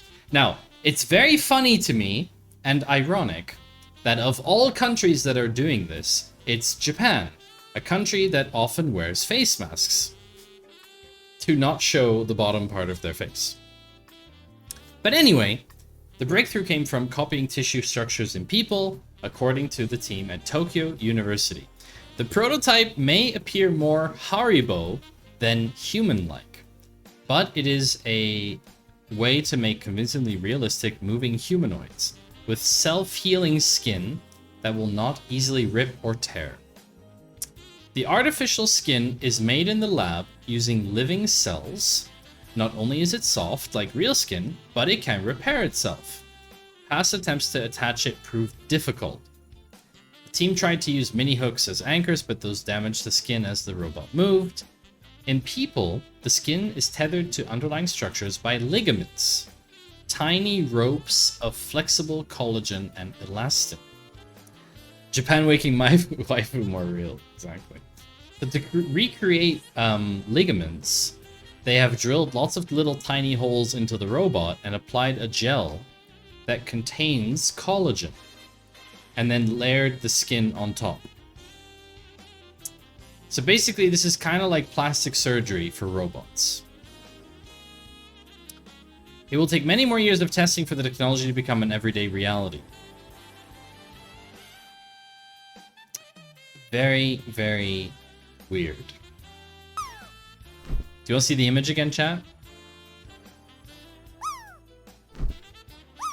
I mean, if it's happy, if the robot's happy, why shouldn't it be able to smile at you, you know? Like, why shouldn't it be able to smile at you? I feel like that's like a good thing, you know? I feel like that's a good thing. Wasn't there already a movie about that? Buffalo Bill from The Silence of the Lambs? I was thinking more Face Off, to be honest. I was thinking more Face Off. You see the blobfish. Yeah, I see it too. I see it too. Yeah. Unfortunately, it really does just look like a blobfish. But anyway, let's talk about Gen AI, chat. There are so many things to talk about Gen AI. Let's do a really short one first. First and foremost, Claudette. How many of you have used Claude? Have any of you used Claude here? Yost, you were mentioning Anthropic earlier. Anthropic's model for Gen AI is called Claude. It's very good. It's very good. Very, very good. I don't use it a lot, but I've seen it. It's very good. Now they've launched something called Claudette. Claudette is a new friend that makes Claude even nicer. So we were talking about AI friends before, and this is kind of interesting. The main interface to Claudette is the chat class, which provides a standard chat interface to Claude. So for example, chat model SP, you are a helpful and concise assistant. I'm Jeremy. Hello, Jeremy. Nice to meet you. What's my name? Your name is Jeremy, as you just told me. Blah, blah, blah. Claudette supports something called prefill. So according to Douglas Adams, like you can pre-prompt and that kind of stuff. Claudette can also use external stuff using Python, which is very interesting. So this has made Claude more nice. And the actual source code for the library is a Jupyter notebook. So you can actually look at, this is what we call literate program. You can actually go look at the library with callouts and tips and images and HTML tables and all that kind of cool stuff. It's really interesting, which explains how and why certain code is written the way that it is, which you can't do for other projects. Right? My main gripe about Claude is that it's ridiculously apologetic by default. I have a funny story to tell you about that. So last week I was at the office and I was using my laptop and I pulled up ChatGPT to look up something. I don't remember what it was. And I asked it a question. And I had forgotten that I had given it custom instructions. And the response it gave me was super sassy. Like very, very sassy. And my colleague goes, I read it to, because I was laughing. I read it to my colleague and he goes, that sounds like a custom instruction. I'm like, what? No way. The one that you're talking about. And he's like, no, that sounds like a custom instruction. So I go, I dig into the menu and look, and I find a custom instruction that's written. I wrote this, okay? It's written, accurate, concise responses, but also slightly condescending. I actually told it to treat me that way, and I forgot about it. Because I normally chat GPT from my private account. I was using my work account at the office. It's very funny. It's very funny. Basically, Canadian. Yeah, if it's very apologetic, it's probably Canadian. It's true. See, you prefer your chatbots just like Twitch chat. Yeah, I like all of you. I like that all of you are sassy. Of course. I like that you're all so sassy. We're an indelible stain on your soul. Wow, Cypher. Are you asking ChatGPT to write your chat messages now or what? Anyway, speaking of AI, so let's move on. Let's talk about music. We've been listening to some music today. We've been listening to some cool, chill jazz, right? What, does this music sound like any other music to you?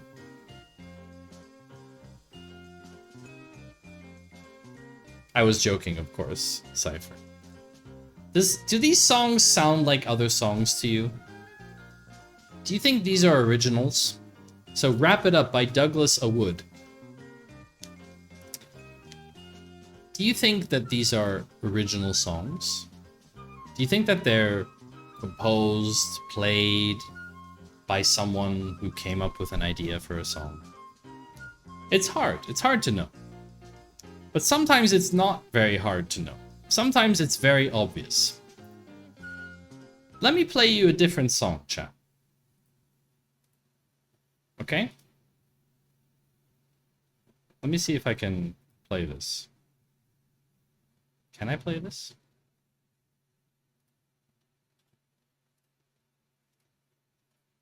I don't know if I can play this. Hold on.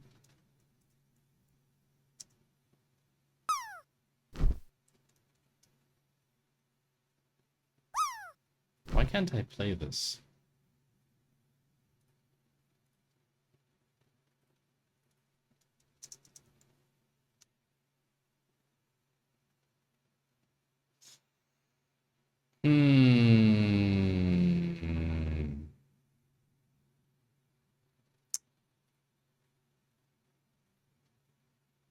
One second.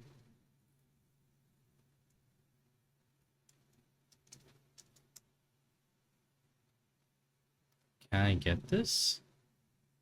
I don't think I can find it now. Has it been taken down? I think it's been taken down. Oh no.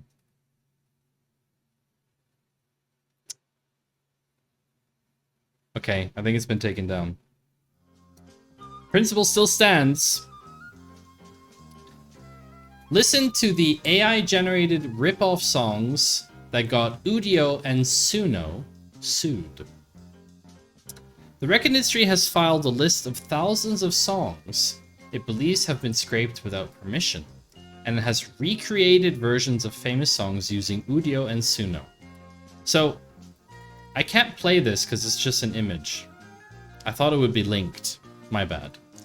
But basically, All I Want for Christmas Is You, and when I listened to it, it was so accurate.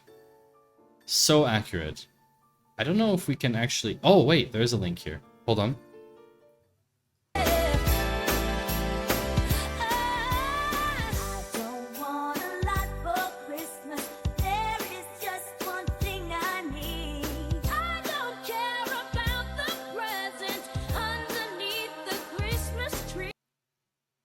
That is...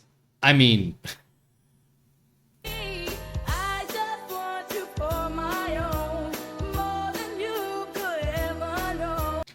Obviously, the singing is not Mariah's level. Irony will be when you get a copyright strike for playing that. I am going to dispute it, okay? I'm going to dispute it because Twitch should know that this is not the original. It's not. It's close, though. It's very close, isn't it? Make my wish come true. All I want for Christmas is you. But yeah, it's obviously it's not the same. But there's all these different songs.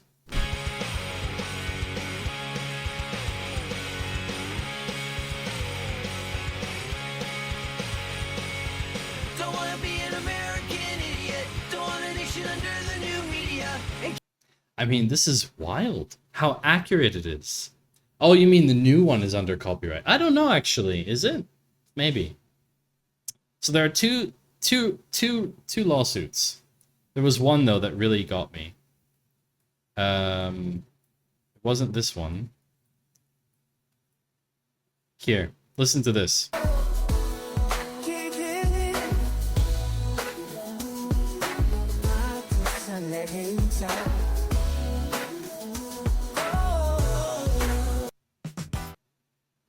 I mean, that sounds exactly like Jason Derulo.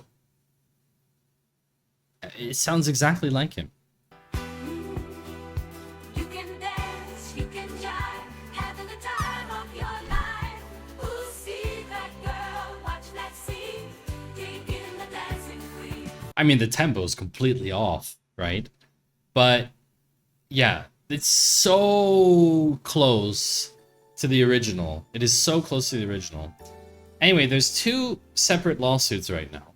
One is Universal Music Group, Capitol Records, Atlantic Records, Warner Music, Sony Music, Industry Association of America suing Udio, and Suno in Massachusetts.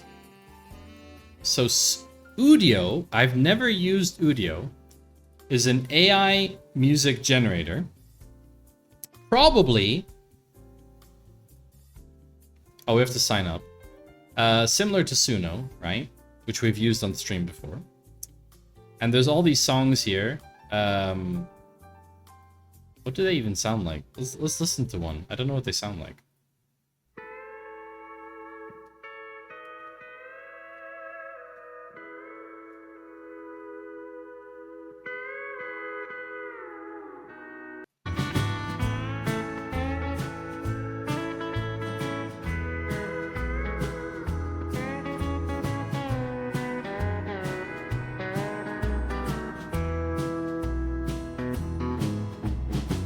We've been friends for so long, I thought that's all we'd ever be. I mean, it's not bad. I don't like country, though. K-pop trap soul.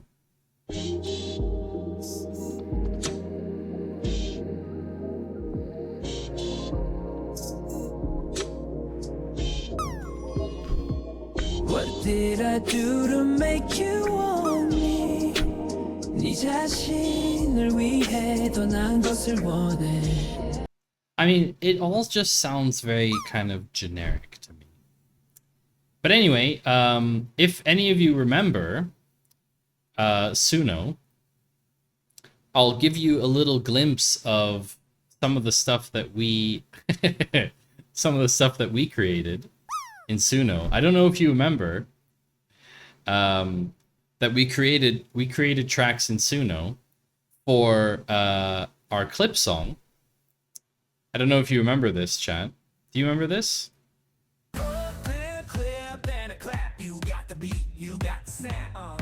Doing your thing while your followers tap. Now you got it, your Twitch clip. Ooh yeah. Everybody's watching, can't get a grip. Clip it. Everybody flip it. Clap your hands. Let the rhythm hit it. Catching fire, making moves that stick.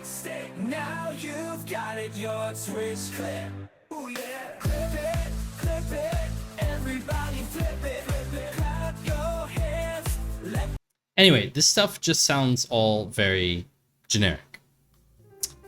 And the lawsuits are basically, they are claiming that the AI music generator will not say where they've trained from but that they're claiming that where they trained from is fair use. This comes back to this other argument from Microsoft's AI CEO, right?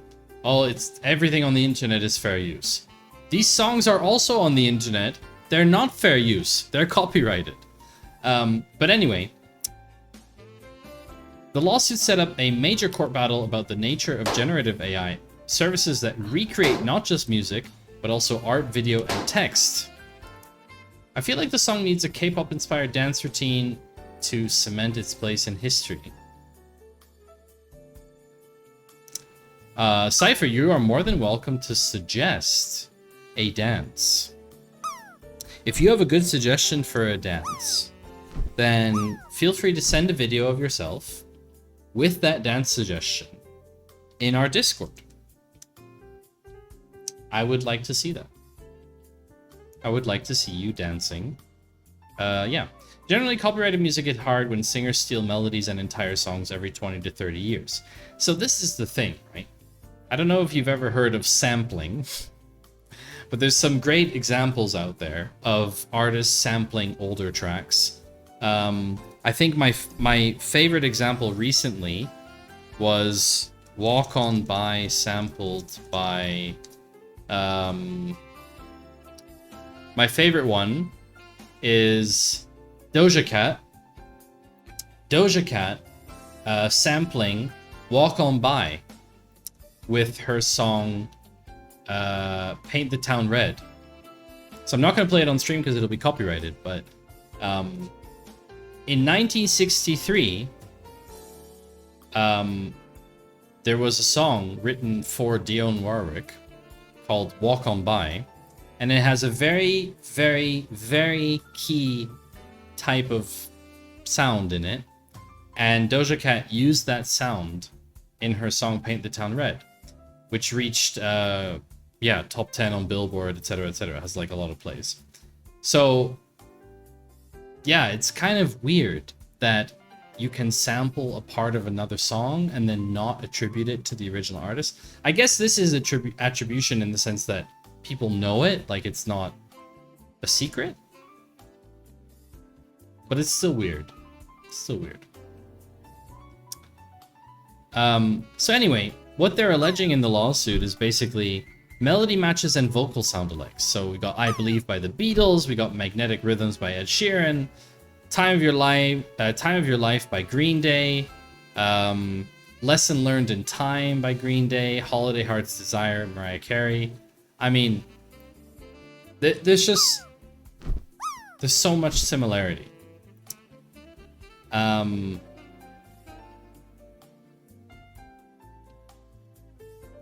Targeted prompts, basically. So there's a whole copy of the lawsuit here if you want to read it.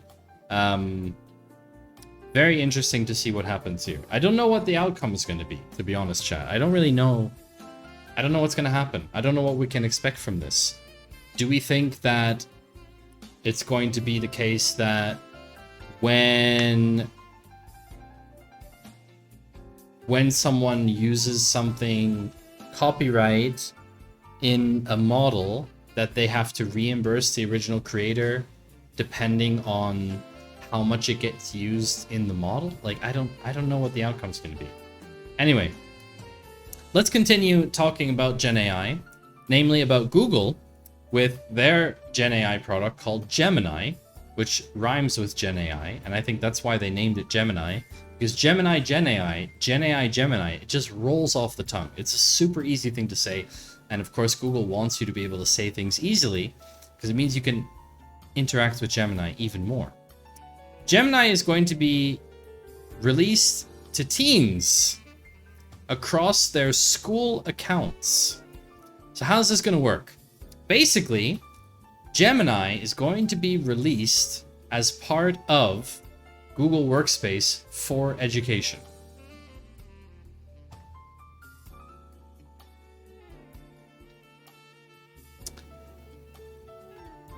By the way, listening a little to your background music, it's not AI, it sounds legit.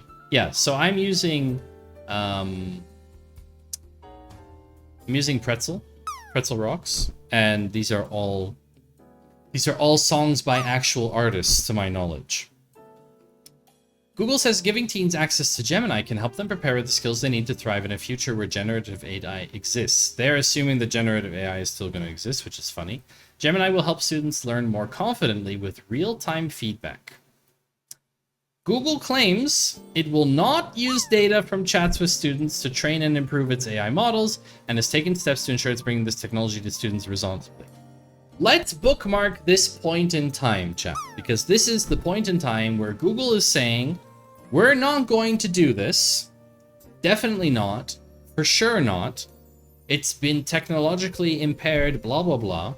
There are guardrails that will prevent this, blah, blah, blah. Let's track how long it takes from this point in time onwards for someone to ask a question, prompt, and for Gemini to tell it about how to buy Molly. Because I'm pretty sure that's what's going to happen. I'm reasonably sure that's what's going to happen. I was confused for a second with Teams. No. Gemini as in Google. Are you going to bring up McDonald's during this roundup? No. I don't think so. I don't think we have a story about McDonald's. Why? ¿Por qué? Google's being honest. Of course. Of course. Yeah. Of course.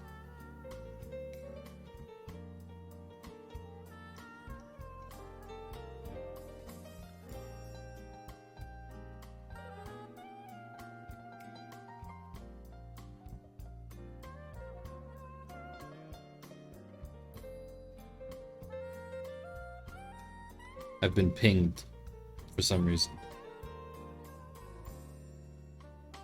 Anyway,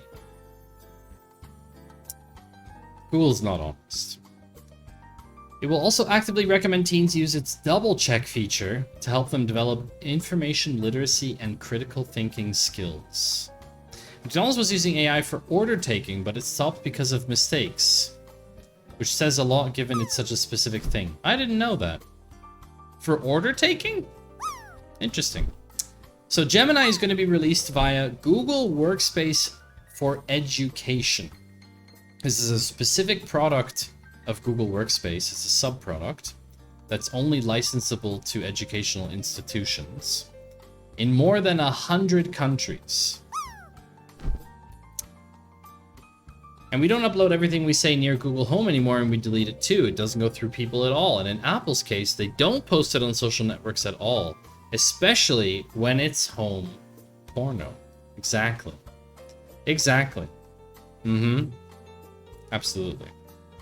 I feel like there was a first message there, though, Forex. Maybe not.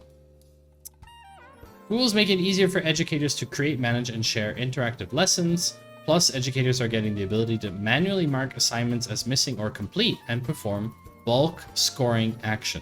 This is from a feature called Read Along in Classroom, which is kind of cool. Educators can assign reading activities for students based on their grade level or phonics skills, and then they can see how well students are reading. Pretty interesting. So, technology in education, yes. How do we feel about Gen AI being brought to students? In particular, young teens. Even with guardrails, I mean, you're telling me no student, no teen anywhere in 100 countries, okay, 100 different countries, is gonna figure out how to circumvent Gemini's guardrails? And you're telling me none of these teens have already tried ChatGPT or Claude or one of these other tools that doesn't have guardrails? It's a bit weird. It's a bit weird that they think that this is like, oh, it's going to be totally safe. It's a bit strange for me. It doesn't sound so good to me, in my opinion. Microsoft has a very similar service, including spelling learning. Oh, really? Forex, spell onomatopoeia for me, if you would. You don't need to use Microsoft Service to help you. Onomatopoeia.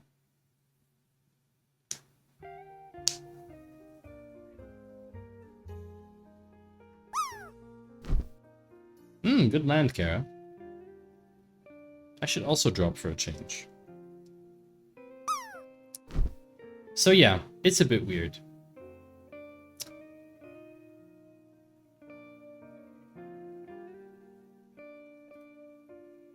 Anyway, let's talk about YouTube. We were talking about copyright policy before. YouTube has a new policy. This is actually pretty recent. This came out a couple weeks ago. YouTube now has a policy that lets you request the removal of AI-generated content that uses your likeness. This is very important. That uses your likeness. YouTube will give the video owner 48 hours to act on the complaint. So basically, you can flag a video that used AI to alter or create synthetic content that looks or sounds like you. So basically, if somebody decides to take all of my past streams, which are all on YouTube, and train a custom AI to sound and act like me, then produce a video of me, synthetic me, I can dispute that video. Now, YouTube has like some factors that they say will determine whether it considers a removal, altered or synthetic. So you can have a video that's altered by AI. You can have a video that is synthetic in nature, easily identifiable as the person in question, or realistic. The company will also weigh whether it could be considered parody or satire. And another factor is whether it includes a public figure or well-known individual engaging in a sensitive behavior. Obviously, given the upcoming elections. Ooh, McDonald's link for future reference. Thank you. Bacon, ice cream, and nugget overload. Maybe we'll talk about that next week. Thank you, Alan. I always appreciate articles. If you have them, I always appreciate them. So if you have things that you'd like to see on the Data Cafe, then of course, slap them over to me. The best thing to do is post them in the Discord and tag me. Or if we are Discord friends, you can send it to me directly as well. Although I think you can DM me without being a friend, I believe. I'm not even sure.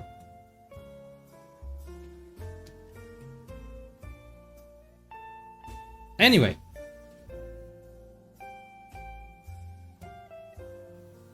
Hey, Soybeat.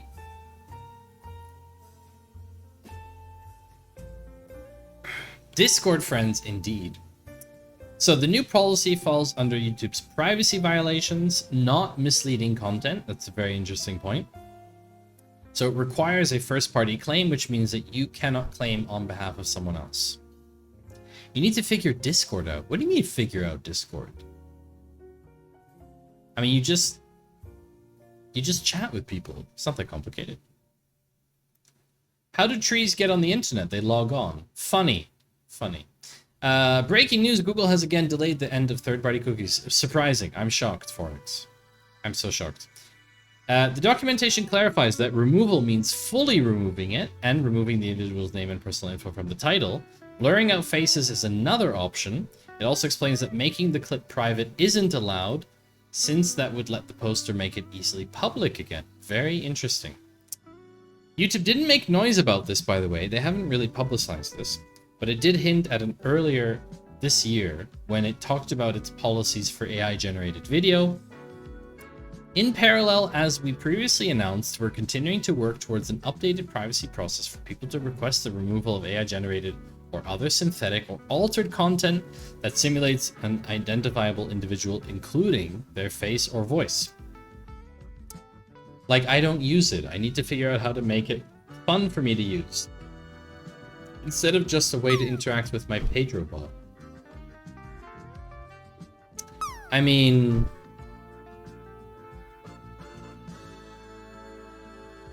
you can do a lot with Discord. It's basically very bottable. You can do a lot. You can do a lot with Discord.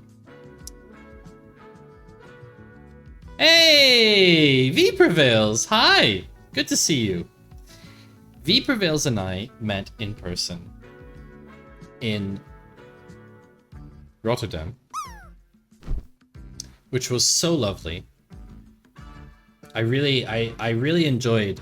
Also with Ms. Tess, I had such a great time. Such a great time. It was so much fun. And I will really try to be back. I will really try to be back next year because it was such a great time. Thank you, V Prevails. It was very lovely to meet you as well. Also, very cool projects. Cool projects. Lots of good chats. And good food. Very good food. Anyway, so new YouTube policy lets you get rid of this stuff. Great. What is not so great, however, is this particular data breach. Now, I've planted this firmly in the Gen AI pool because I want you to know, chat, I want you to understand how bad it is when there is a data breach from a Gen AI company. This is not just, oh, my email address was leaked and I got an email from Have I Been Pwned, right?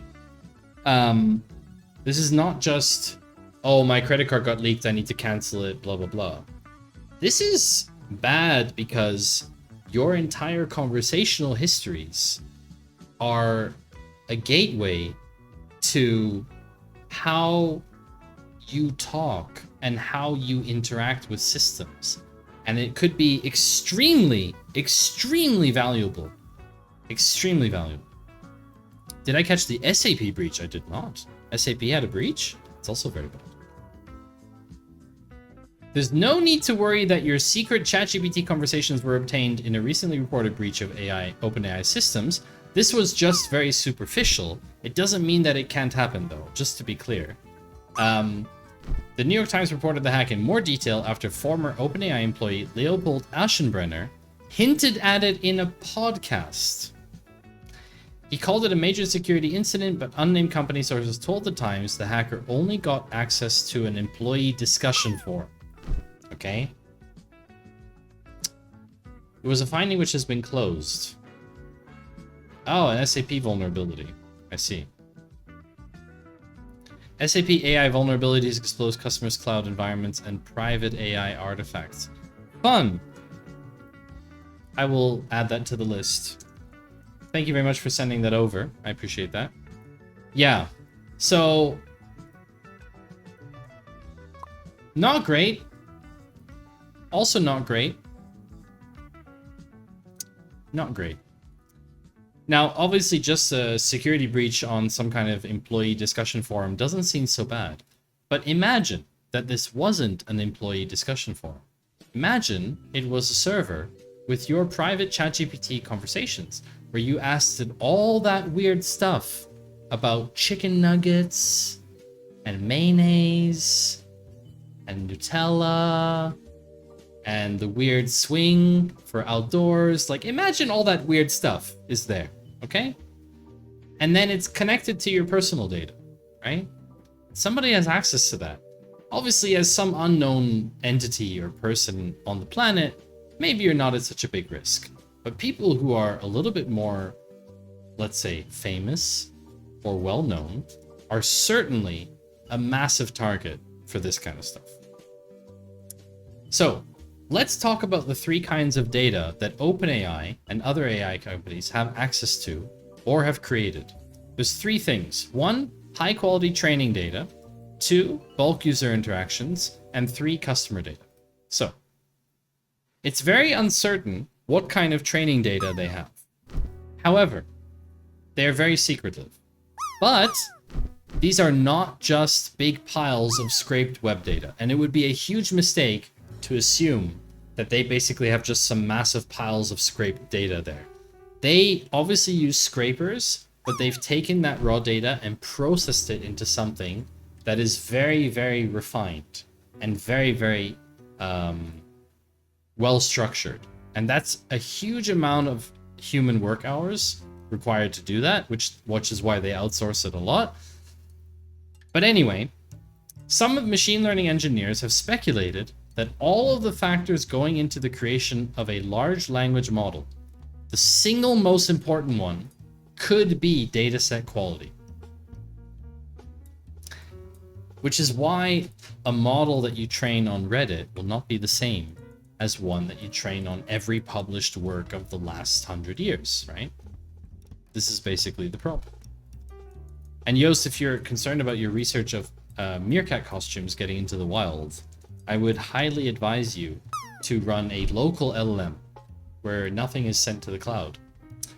So dataset quality could be the most important determining factor for how well a large language model performs. So obviously these training datasets are incredibly valuable. If you consider that they even spent a fraction of what they were invested in, 10, 20, 40 million, I mean, that's extremely valuable. They would also love to know what's in there. Like the FTC would love to know, did you actually scrape YouTube videos? We all know that famous meme of the OpenAI CTO where she's like, you know, doing that meme face. So, what about the user data? Well, there are billions of conversations with ChatGPT on hundreds and thousands of topics. So this is just now a shift from Google understanding how the internet is doing based on search data. ChatGPT now has its finger on the pulse of a population. Granted, is maybe not as broad as Google's, right? But it provides way more depth into how you are feeling and how you are doing as a human and the collective psyche of the world. And unless you've opted out, your conversations are being used for training data. Question to the audience: who all uses local models? Llama 3, Gemma 2, Mistral, and others. Question to the audience, exactly. So if in Google, if you have an uptick for air conditioners, then it tells you that these people in this location are feeling the heat, right? But those users don't have a whole conversation with Google about what things are important to them, what features, how much money they're willing to spend, etc., etc. That is all the things that people are telling ChatGPT. Extremely valuable. You know this is valuable, or we know this is valuable, because Google's trying to convert users to providing this information by substituting AI interactions for searches, so they can sell ads. Of course. Of course. Now, the last one, how customers are using AI. Of course, there are many, many companies with OpenAI's APIs, and that tells you what kind of tasks they're doing. So all three of these data sets together is incredibly valuable. Incredibly valuable. Good security practices do not change the value of what they are meant to protect. So don't forget malicious actors, adversaries who are trying to do malicious things, security doing a wrong setting somewhere. There are so many variables at play. And it's basically a cat and mouse game. And it's probably only a matter of time, right? What's that smell? Failure. Exactly. It's probably only a matter of time. You can even now get attack agents powered by AI. Agents and attack automators are probing every nook and cranny of a company's attack surface. Information. Ones and zeros never lie. So anyway, that is just a word of warning to you. We need some AI memes. We do need some AI memes. Now, not everything is doom and gloom. Not everything is doom and gloom. There is a little bit of doom and gloom. There's a Goldman Sachs report, in case you were wondering. Well, all of this training has been extremely expensive, and you're right. There's been a lot of training data, a lot of expense. The real question is, will this money that they've invested into these companies, there's been a lot of investors, will this spending actually pay off, right? There's like an estimate of 1 trillion impact on capital expenditure, right? I mean, 1 trillion is not a small amount of money, right? Is this ever going to pay off? So there's a report here. You can read the report if you want. It's 31 pages. There's some very interesting stuff in here. Let me show you one thing. Let me show you one thing in this report. I'm actually going to link to the report directly. There was one thing in here. Here it is. Share of US firms using AI by sector in percent. Okay? The title of the chart is that AI adoption remains modest on average across industries. So October 2023, June 2024, next 6 months. I mean, look at the average. This is under 10%. Under 10%. Under 10%. Now, of course, if they can replace even just a small percent of workers, I understand if they can just replace a small amount of workers with AI. Maybe it's worth it. This is the first meaningful increase in the production frontier broadly across the workforce. Yes, but is it meaningful output is the question, right? Is it meaningful output? So there's some pretty interesting stuff in here. I really need to spend more time going through this because there's a lot of charts. There's a lot of charts. There's a lot of interviews. It's a very good report, I have to say. Also, funnily enough, I just noticed. Can I rotate this? Crap, I can't rotate this. I just noticed this. Alan, you mentioned the McDonald's thing. You mentioned the McDonald's thing. June 2024, McDonald's removes AI-assisted ordering from its drive-thru after numerous order errors. There you go, Alan. So this report is from Goldman Sachs. And all of it will be in the stream recap. All of the links will be in the stream recap, so you can access all of them for free after the stream. But yeah, it's a very interesting report. I only scanned it so far. There's some really cool stuff in there. US power demand, which is a big problem because now we're spending so much energy to produce the AIs, right? Like, we're not going to meet the climate targets anymore. Like, there's so many interesting things, and there's like these huge tangents of like Virginia is for data centers, you know, like it's incredible. Thanks, Cypher. Thank you for lurking and for sticking around. Appreciate that. So there's some really crazy stuff. Also, just for comparison, because we're talking about the energy stuff here, a ChatGPT query is 10 times more power intensive than a Google search.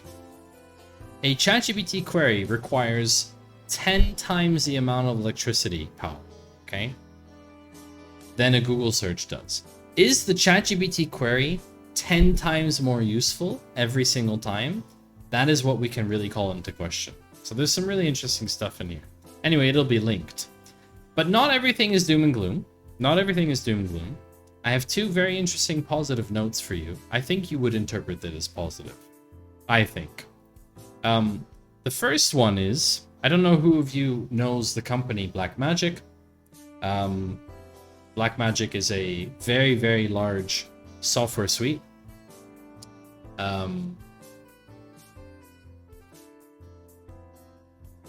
They have said that they are, in their cloud login platform, they have a no AI training section. Now, it's a bit weird. Like, it shouldn't be news in a way, but it is.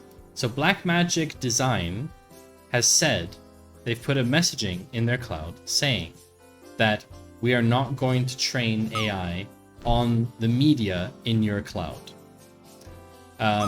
So it's like Adobe updating their terms of service was like this. Vimeo also had to make a statement about this. Yeah, I know about how much the models consume, but I'm saying just the actual execution of a task, right? Is more. Yeah, anyway. So Blackmagic has done this. And not only that, but Nintendo has become the biggest company in the games industry, and maybe even the entire world at this point, to say no to using generative AI. And of course, I guess Nintendo, it doesn't really surprise anybody. But Nintendo president Shuntaro Furukawa said that the company was not planning on using generative AI technology for its games. Furukawa's caution stands in stark contrast to most tech and gaming companies, which are either enthusiastically pursuing Gen AI or leaving the door open to do so in the future. So this was in response to a question in an investor call, right? This is what the translation is. In the game industry, AI-like technology has long been used to control enemy character movements, so I believe that game development and AI technology have always been closely related. Generative AI, which has been a hot topic recently, can be more creative in its use, but I also recognize that it has issues with intellectual property rights. Our company has the know-how to create optimal gaming experiences for customers for decades. While we are flexible in responding to technological developments, we would like to continue to deliver value that is unique to us and cannot be created simply by technology alone. Now, the irony is about him stating about intellectual property rights is that Nintendo is notorious for doing DMCA copyright strikes and takedowns against YouTubers using some of their content from games. There's quite a few examples out there of them copyright striking YouTube channels and getting them demonetized, or even just the video demonetized. And it's kind of ironic that they're talking about intellectual property rights. I think it's a bit funny. But you have to kind of respect the decision to say, we're good at what we do. We don't need Gen AI for that. Kind of have to respect that. Don't you think, Chad? I don't know. I don't know if that's a spicy take or not. Maybe not so spicy. I don't know.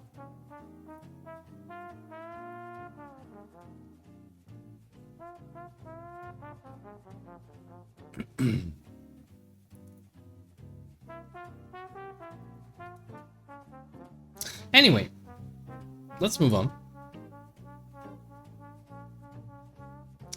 We're going to move on to the last section of today with multiple articles in it. The startups and tech section, where I also include some generic data news and things like that. Our first article of today in this section is a new type of algorithm that can crack 87 million passwords in under 60 seconds. And no, it's not the movie that you're thinking of. It's a different movie. With just a few dollars, a little time, and a smart brute force guessing algorithm, most passwords can be cracked in much less time than you imagine. So Kaspersky has said that 60% of 193 million actual passwords were cracked in 60 minutes, and 45% were cracked in less than 60 seconds. The basis of a brute force attack is where the perpetrator iterates all possible combinations. However, smart guessing algorithms are trained on a password dataset to calculate the frequency of various character combinations and make selections first from the most common combinations. So basically, it's a combination approach of saying, okay, brute force, let's guess all the guesses, but do so in order of what is most likely to be picked as a combination of letters. So, the smart guessing algorithm. This is an ad. Because humans are creatures of habit, we make very poor password creators. The truth is that passwords we choose for ourselves are rarely, if ever, truly random. We rely upon all the things that smart guessing algorithms are designed to detect. Common names and phrases, important dates, patterns, lots of patterns. Here's an example of predictability. One YouTube channel took a sample of more than 200,000 people and asked them to choose a random number between 1 and 100. Most people gravitated towards a small set of numbers: 7, 37, 42, 69, nice, 73, and 77. So even when trying to be random, we fail. Because we're not actually random. So even when trying to be random with character strings, we fail because most people will favor the center of the keyboard for ease of typing. Thank you, V Prevails. Which number did you pick, Rugmat, if you were in that survey? I hopefully see you soon, V Prevails. Did you pick 69, Rugmat? If you did, congratulations, because I also picked 69. Smart algorithms make work of most passwords that contain dictionary sequences, and they even catch character substitutions, so like password with the @ symbol instead of password won't slow the algorithm. So here is the strategy that you should be using for your passwords. Number 1, generate strong and truly random passwords with a password manager. Don't reuse them, okay? Because obviously if you get hacked, it uses everywhere. Passkeys is very good as well. If you don't use a password manager, then use mnemonic passphrases. Do not save passwords in web browsers. I'm very guilty of that, unfortunately. Use a password manager as default. And of course, use two-factor authentication wherever possible. And avoid SMS authentication. Use an authenticator app if possible.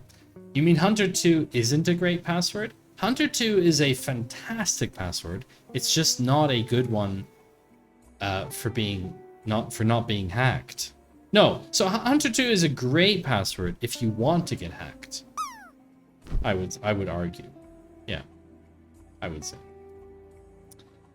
We also have another piece of interesting news for those of you who are familiar with Python. RStudio is the maker, the studio behind RStudio named Posit. Wow, wait, what did you get, Kara? 9948. Ooh, so close. So close. But no cigar, as they say. So close. So Posit, the creator of RStudio, has launched a new R and Python IDE. They have released a beta of a software called Positron, which is the next generation of data science development environment based on VS Code. The company is very known for RStudio, and RStudio, if you are not familiar with it, is UGLOI. It ain't got no alibi. It's horrible. Now the thing is that they have launched this Positron IDE, public beta for macOS, Windows, and Linux. It is based on Microsoft Visual Studio Code. It looks very similar, right? You do not need to install extensions to run Python. This is what's very interesting, because Windows doesn't have Python installed on it by default. But installing Positron will have Python already, the Python library installed for you. In fact, you're cautioned not to install VS Code extensions for R and Python because the IDE already comes with it. So, for both languages, you should have the basic language files on your system as well as the IPY kernel package. Positron easily found both my R and Python installations at first launch.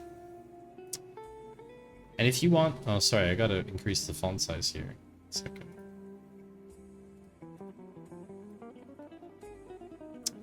If you want to piss off hackers, you can type in a password like, haha, where the asterisk will be there and the hacker won't know if the characters are hidden. That's smart. It's not a good password, but it's still very funny. You can install other VS Code extensions in Positron if you want them, because Microsoft does not allow third-party IDEs. Positron extensions are installed via the OpenVSX registry, and Posit is a major sponsor of that registry, just FYI. So not all VS Code extension authors also submit projects to VSX, but, you know, that's what it is. So yeah, I haven't tried it out. It looks interesting. An IDE for data science. It looks nice. Looks modern. Looks good. Hey, Lemonade Chick. How you doing? Good to see you again. Oh, I didn't want to delete that. Yeah, so... there's also, like, little shortcuts and stuff, so... if you are an R or Python user, this may indeed be very interesting for you. I thought this was Jupyter. No. Separate. Completely separate thing, Soypea. Yeah. Completely separate thing. But also very cool. It's very cool. And now I have a tech news article for you that is truly absurd, chat. Okay? A South Korean ISP infected 600,000 of its own customers with malware to combat torrenting.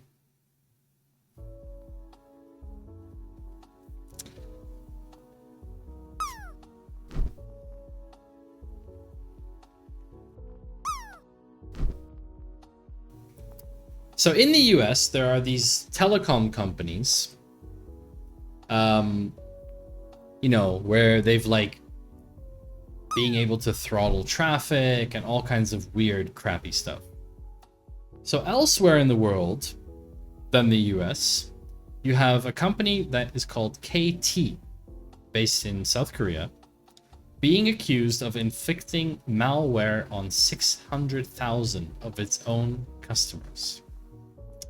According to a report from JTBC, which is a Korean news agency, users of a torrent-based service began reporting in 2020 that they were experiencing slow transfers, busted files, and malfunctioning PCs. When one of the web hard providers noticed all of the users experiencing issues were KT customers, the company reported the information to Korean law enforcement. ISPs have waged war against torrent traffic for years. In the US, before net neutrality, Comcast actually got a cease and desist in 2008 after throttling BitTorrent transfers. Ooh, you had a drop game bug? Let's watch it. If you want to piss off hackers, you can type in a password like, haha, where the asterisk will be there and the hacker won't know if the characters are hidden. That's smart. It's not a good password, but it's still very funny. Oh! Still very funny. You can...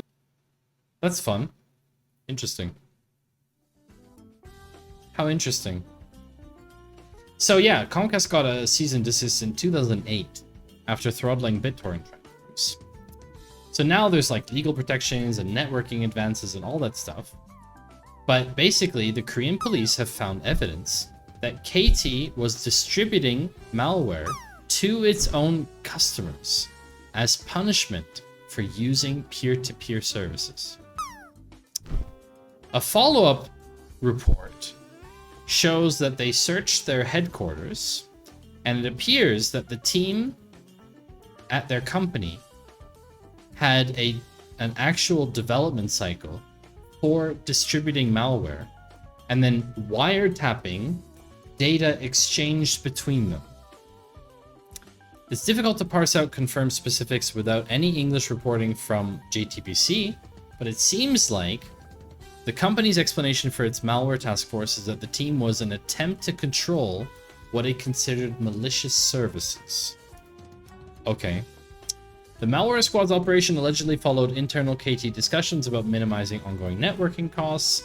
Dozens of devices, calling into question how isolated within the company the operation was. Blah, blah, blah, blah, blah. IP bans. Yeah, could have just used IP bans. But, I mean, this is a pretty bold strategy.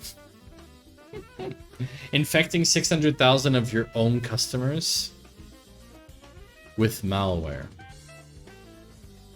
Yeah. That is pretty crazy.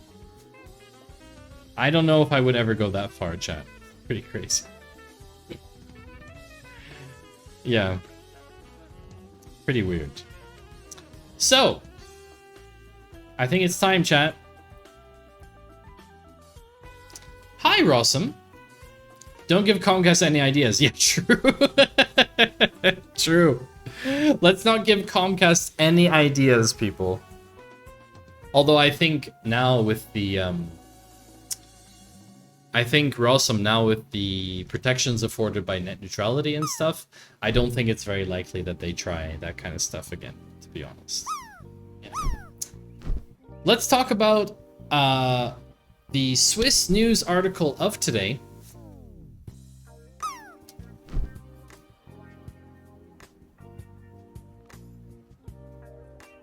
Because we always have this section where we have a Swiss news pick.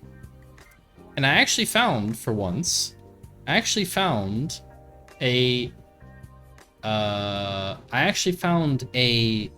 data-related article from Switzerland, which doesn't happen all the time. So, chat, you should definitely enjoy this rare occasion that it doesn't happen very often. And I think I'm gonna actually do this as well.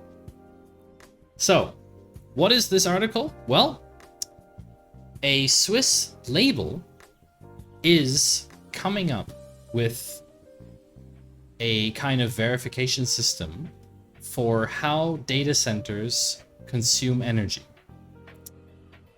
Yeah. So every time we book a hotel, stream a movie, make a video call, stream on Twitch, write a message in chat, all of these data centers worldwide consume electricity and water.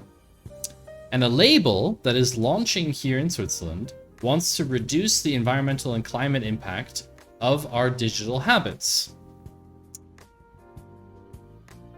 Let me give you a statistic on this. In January 2017, Puerto Rican singer Luis Fonsi released a single called Despacito, and I'm very sorry because it just started playing in your head. Anyway, the clip has been viewed 4.6 billion times on YouTube back then. Now it's up to 8 billion. But here's what's crazy. According to estimates, the streaming of Despacito consumed more electricity than the power used by 10,000 households in Switzerland in an entire year. Okay? This is one YouTube video, one particularly popular song has consumed 10,000 households worth of power of a 1 year. 365 days, okay? Obviously, the data centers consume the most power because they hold this infrastructure. Data centers have become the pillars of digital economy, but we don't know how sustainable their energy consumption is. So this is from Babak Falsafi, who is a professor of computer science at the Swiss Federal Institute of Technology, EPFL. It's a very famous university in Lausanne. He's also the president of Swiss Data Center Efficiency Association, SDEA. So they're launching a label, a efficiency label. In 2020, they launched it already. The label is called, the traditional indicator of energy efficiency is the so-called power usage effectiveness, PUE. It measures the electricity consumed by the IT infrastructure, but it doesn't give any indication of how efficient the IT equipment is.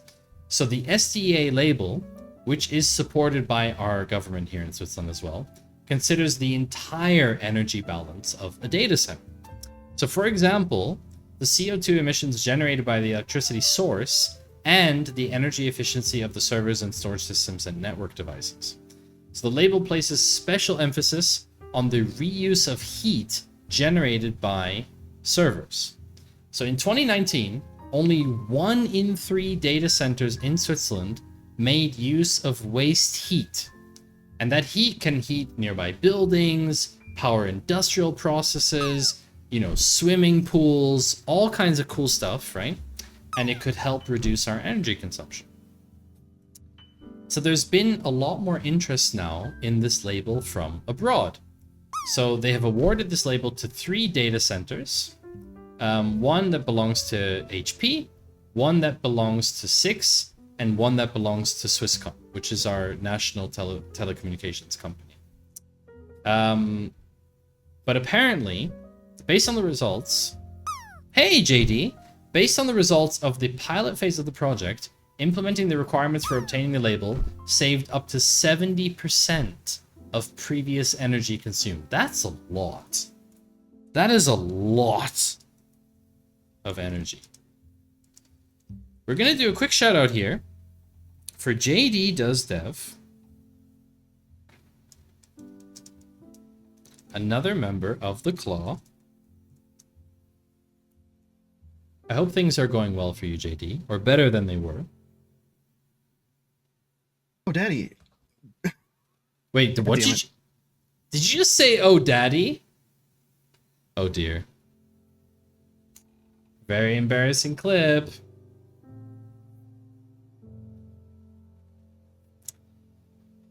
Very embarrassing.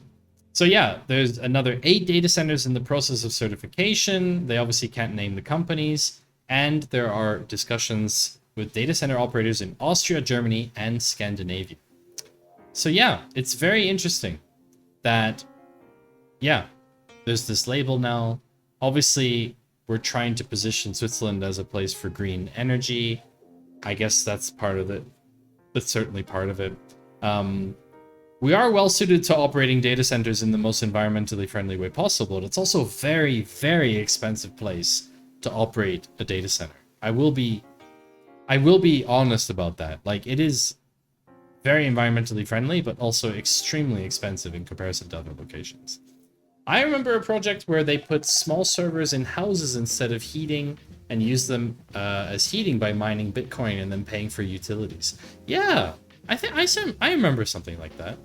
Oh, you started a new job, JD. That's lovely. That's great to hear.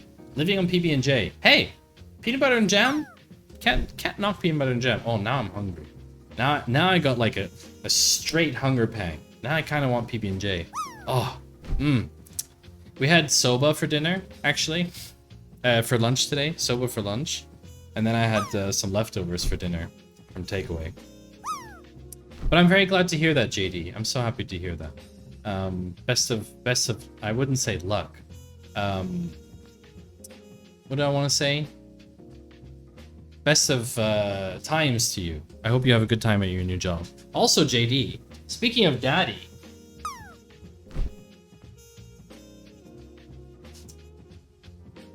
Speaking of daddy, maybe it's time. Maybe it's time to bring out the hat again. 4-month contract. That's definitely something. Major congrats to you. That's awesome. Maybe it's maybe it'll result in something else. It's no uwu. That's right. It's no uwu hat. But I mean, I am the data daddy, so this is actually, you'll know this, Forex. Don't tell them.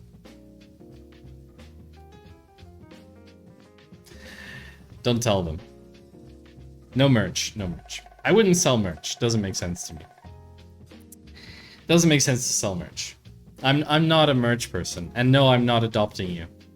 Not adopting you, Jamie. Anyway, our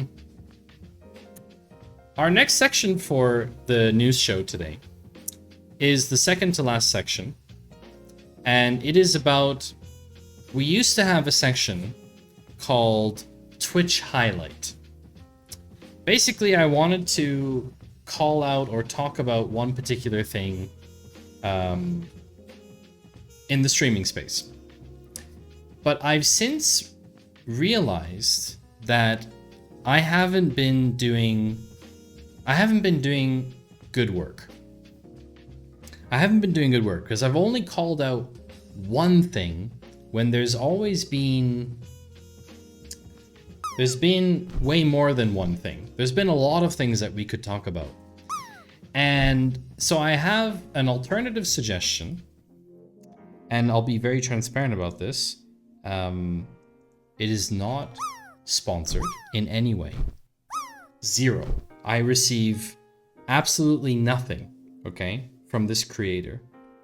I receive no kickbacks, no incentives whatsoever by promoting this creator's content. But I feel that this is the only natural way to talk about, I would say, this content about the streaming space.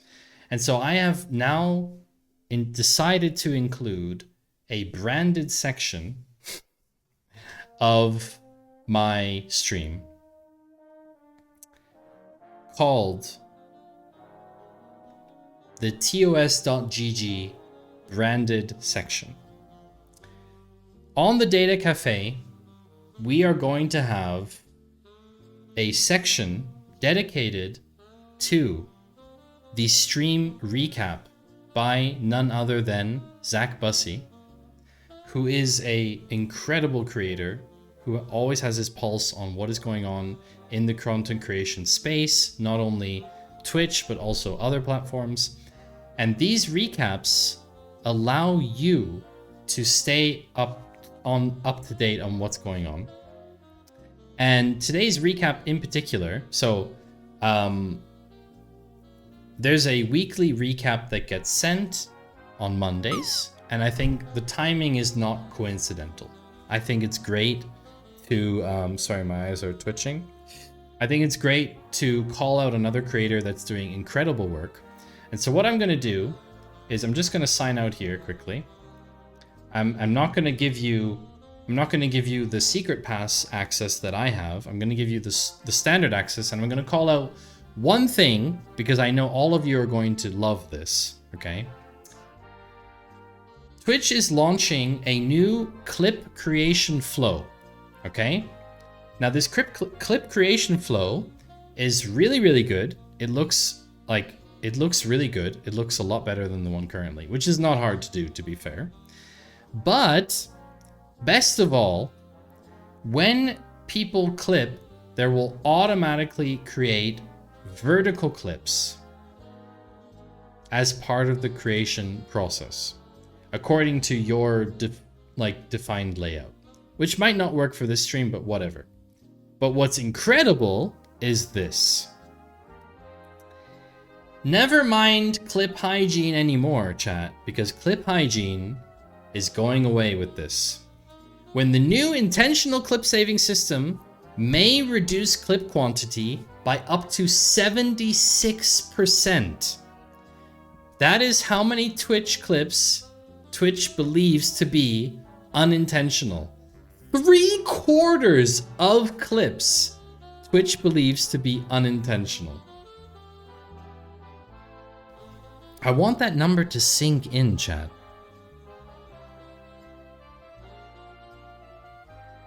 I mean, 3/4 of Twitch clips are unintentional. That is shocking. Absolutely shocking. So if you would like to know more about these kinds of things, then definitely go visit tos.gg. Again, I'm not receiving any kickback. I'm just recommending something that is incredibly valuable for me, and it could be very valuable or interesting for you, and I'm happy to recommend that. Any research that explains this number? Oh, that's Twitch themselves citing it. So that's Twitch themselves who said this. From our data, 76% of clips created are created unintentionally. I just made an unintentional one trying to see the branding on the hat. See? That simple. That simple. You want to see the branding on the hat? Hold on.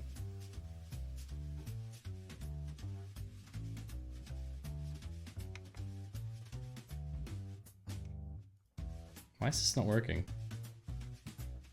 Uh-oh. Uh-oh. I broke it. I broke it. Shit, I broke it. No, I broke it. No. Chat, why did I do it? Why did I do that? Why did I do that, chat? No. Crap.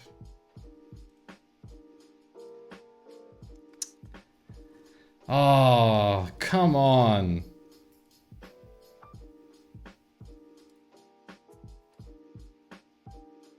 Garbage. There you go.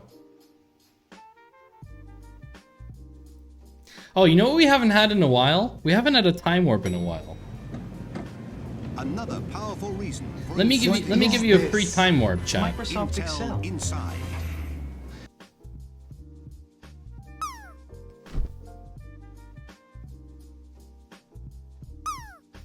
How's that for you? Is that a good time warp? You liking that? Is that a good one? I feel like that's a decent one. I feel like it's a decent time warp. So anyway, we have one more article today, chat. Thanks, Rosam. Yeah, I have to reprogram Atom to use chat messages for time warp, and I haven't figured that out yet. Because it's not so easy to do stuff via chat for that stuff yet. So anyway, I highly recommend tos.gg. It's wonderful, very, very good content. The last article of today. Oh, are you sure, TG? It's the last one. We have one more. It's the random pick. The random pick, and I have gone all out. What are the odds? I have gone all out for you, chat. I have found something so ridiculous. Okay? What? So ridiculous. You won't believe it, chat. Okay? Are you ready? Are you ready for this, chat? Introducing the Lexus GX Monogram SUV that contains a pizza oven, ice maker, and open bar. That's right, chat. A car with a pizza oven in it. And you think I'm joking? No. I'm not. Look at this. Okay? Here we go. Here's the open bar. Here's the pizza oven.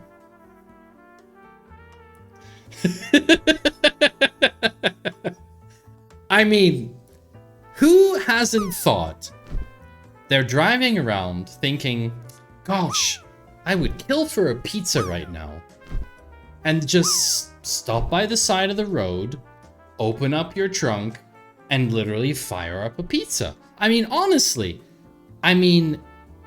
this is something that happens to everybody. Why? You would totally just pull over and randomly cook a pizza. Do you need actual trunk space for anything else? Pfft, of course not. You don't need groceries when you can just randomly pull over and cook up a pizza. Never mind the fact that it's going to take 40 minutes to heat up, probably. Now, you're all probably wondering, how much does this car cost? Looks like something straight out of Pimp My Ride. Pimp My Ride, but really well executed, okay? For the last winter mountain season, Land Rover created the Range Rover Park City Edition to satisfy a small number of buyers. For the summer mountain season, Lexus has created the one-of-a-kind GX Monogram to satisfy visitors to Aspen's Food and Wine Classic. This is literally for a once-a-year event. Yo, dog, I put a pizza oven in your pizza delivery car. That's actually pretty genius, though. Bake the pizza while it's on the way to the customer. I mean, you might be onto something there, JD. You might be onto something. I mean, the GX Monogram is a result of the Japanese automaker working with American appliance maker Monogram to design a culinary experience on wheels. By the way, okay.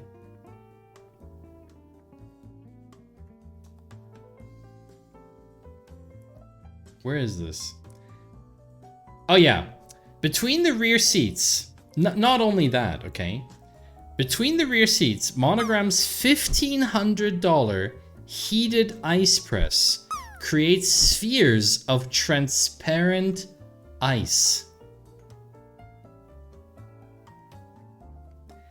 I mean,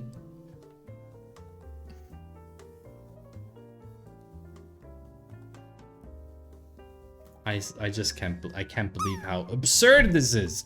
We're out here trying to save energy, right? Trying to do our bit for the environment. And some asshats go put a frickin' heated ice maker in a frickin' car. I mean, anyway. On site, the party's in the back. Opening a panel where the rear side glass would normally reside reveals a set of wine glasses, barn doors replace the standard tailgate, blah blah blah. Monogram 30-inch smart flush hearth oven captured the performance of a wood-fired brick oven. Not much Brenzino in Aspen, but the oven probably just does as well. Other cubbies hide useful tidbits like cutlery and a trash bin. Wow. I want to see the cost. I want to see... Yeah, I don't know. I don't know how much it costs. Interesting. Pizza on one hand and spheres of transparent ice. Who are they aiming for as customers? I mean, literally rich people. There's no one else who's going to buy this. Ultra wealthy people visiting Aspen's Food and Wine Classic that literally would take this car just for that. You know? I mean, if it's not transparent, is it really ice? It's just so absurd, really. It's just so absurd to me. Absolutely absurd. So absurd. Anyway.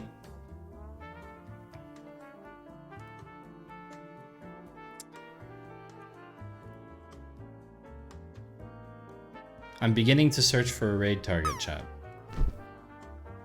I think it's time. I think it's time. Apparently there's this new raid tool from Twitch. What was it called again? Anyway, now you can go to bed, TG. But anyone else, please stick around. I need to run to the kitchen for some locally sourced artisanal heated ice. New raid pool. Raid browser. So there's this new raid browser. There's this new raid browser thing. Anyway, let's do the actual ending. Okay, let's do it. Apparently you can like filter people who you think you should, Twitch thinks you should raid. Gets cached. Oh, does it? Okay. Games. Escape room. Dev stream. Maker deck. Pirate software game jam.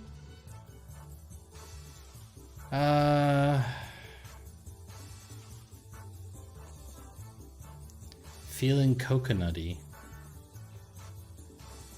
Just chatting. Once human. Oh, Pirate Software's having a game jam. Ah, that's why there's so many people. Okay. So many people doing this today. Terrier darts. I've seen them somewhere. Okay, let me do following. Let's see. Let's see who's on. Ah! Quite a few people on. IRL Long Beach. Oh, A is on. 441. Ooh, okay. I think A might be wrapping up. TD is a good choice. Yeah, Marie is hilarious. Let's... What are we up for, chat? Are we up for, like, co-working stuff? What are people doing now? What are people doing, you know? Are you, like, interested in something in particular, chat? Cross Progress Dead by Daylight. Sushi Dragon's pretty funny. 6 hours uptime. Yeah, Marie's awesome. We haven't been to Marie's stream in a long time. Oh, her partner inspired your game. Ah, Garbage. not good timing on your part. All right. Well, that's it for today. That's it for today. I like the Raid browser. It's kind of cool. Listen, chat, we'll be back on Friday. I am doing a data analytics visualization challenge on Friday. So I am very, very much looking forward to Friday's stream. Very excited. If you would all like to catch up with me during the week, hang out in Discord, okay? Hang out in Discord.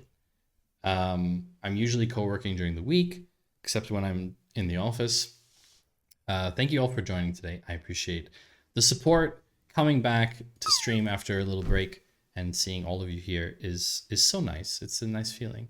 And give our love and much... Uh-oh. We're rating another streamer after this final palm. Okay, so we just got 50 minutes. Okay, we're good. Thank you very much, everyone, for following, all the new followers. Wow, so many new followers. I will see you all very soon. Yeah, goodbye. Take care.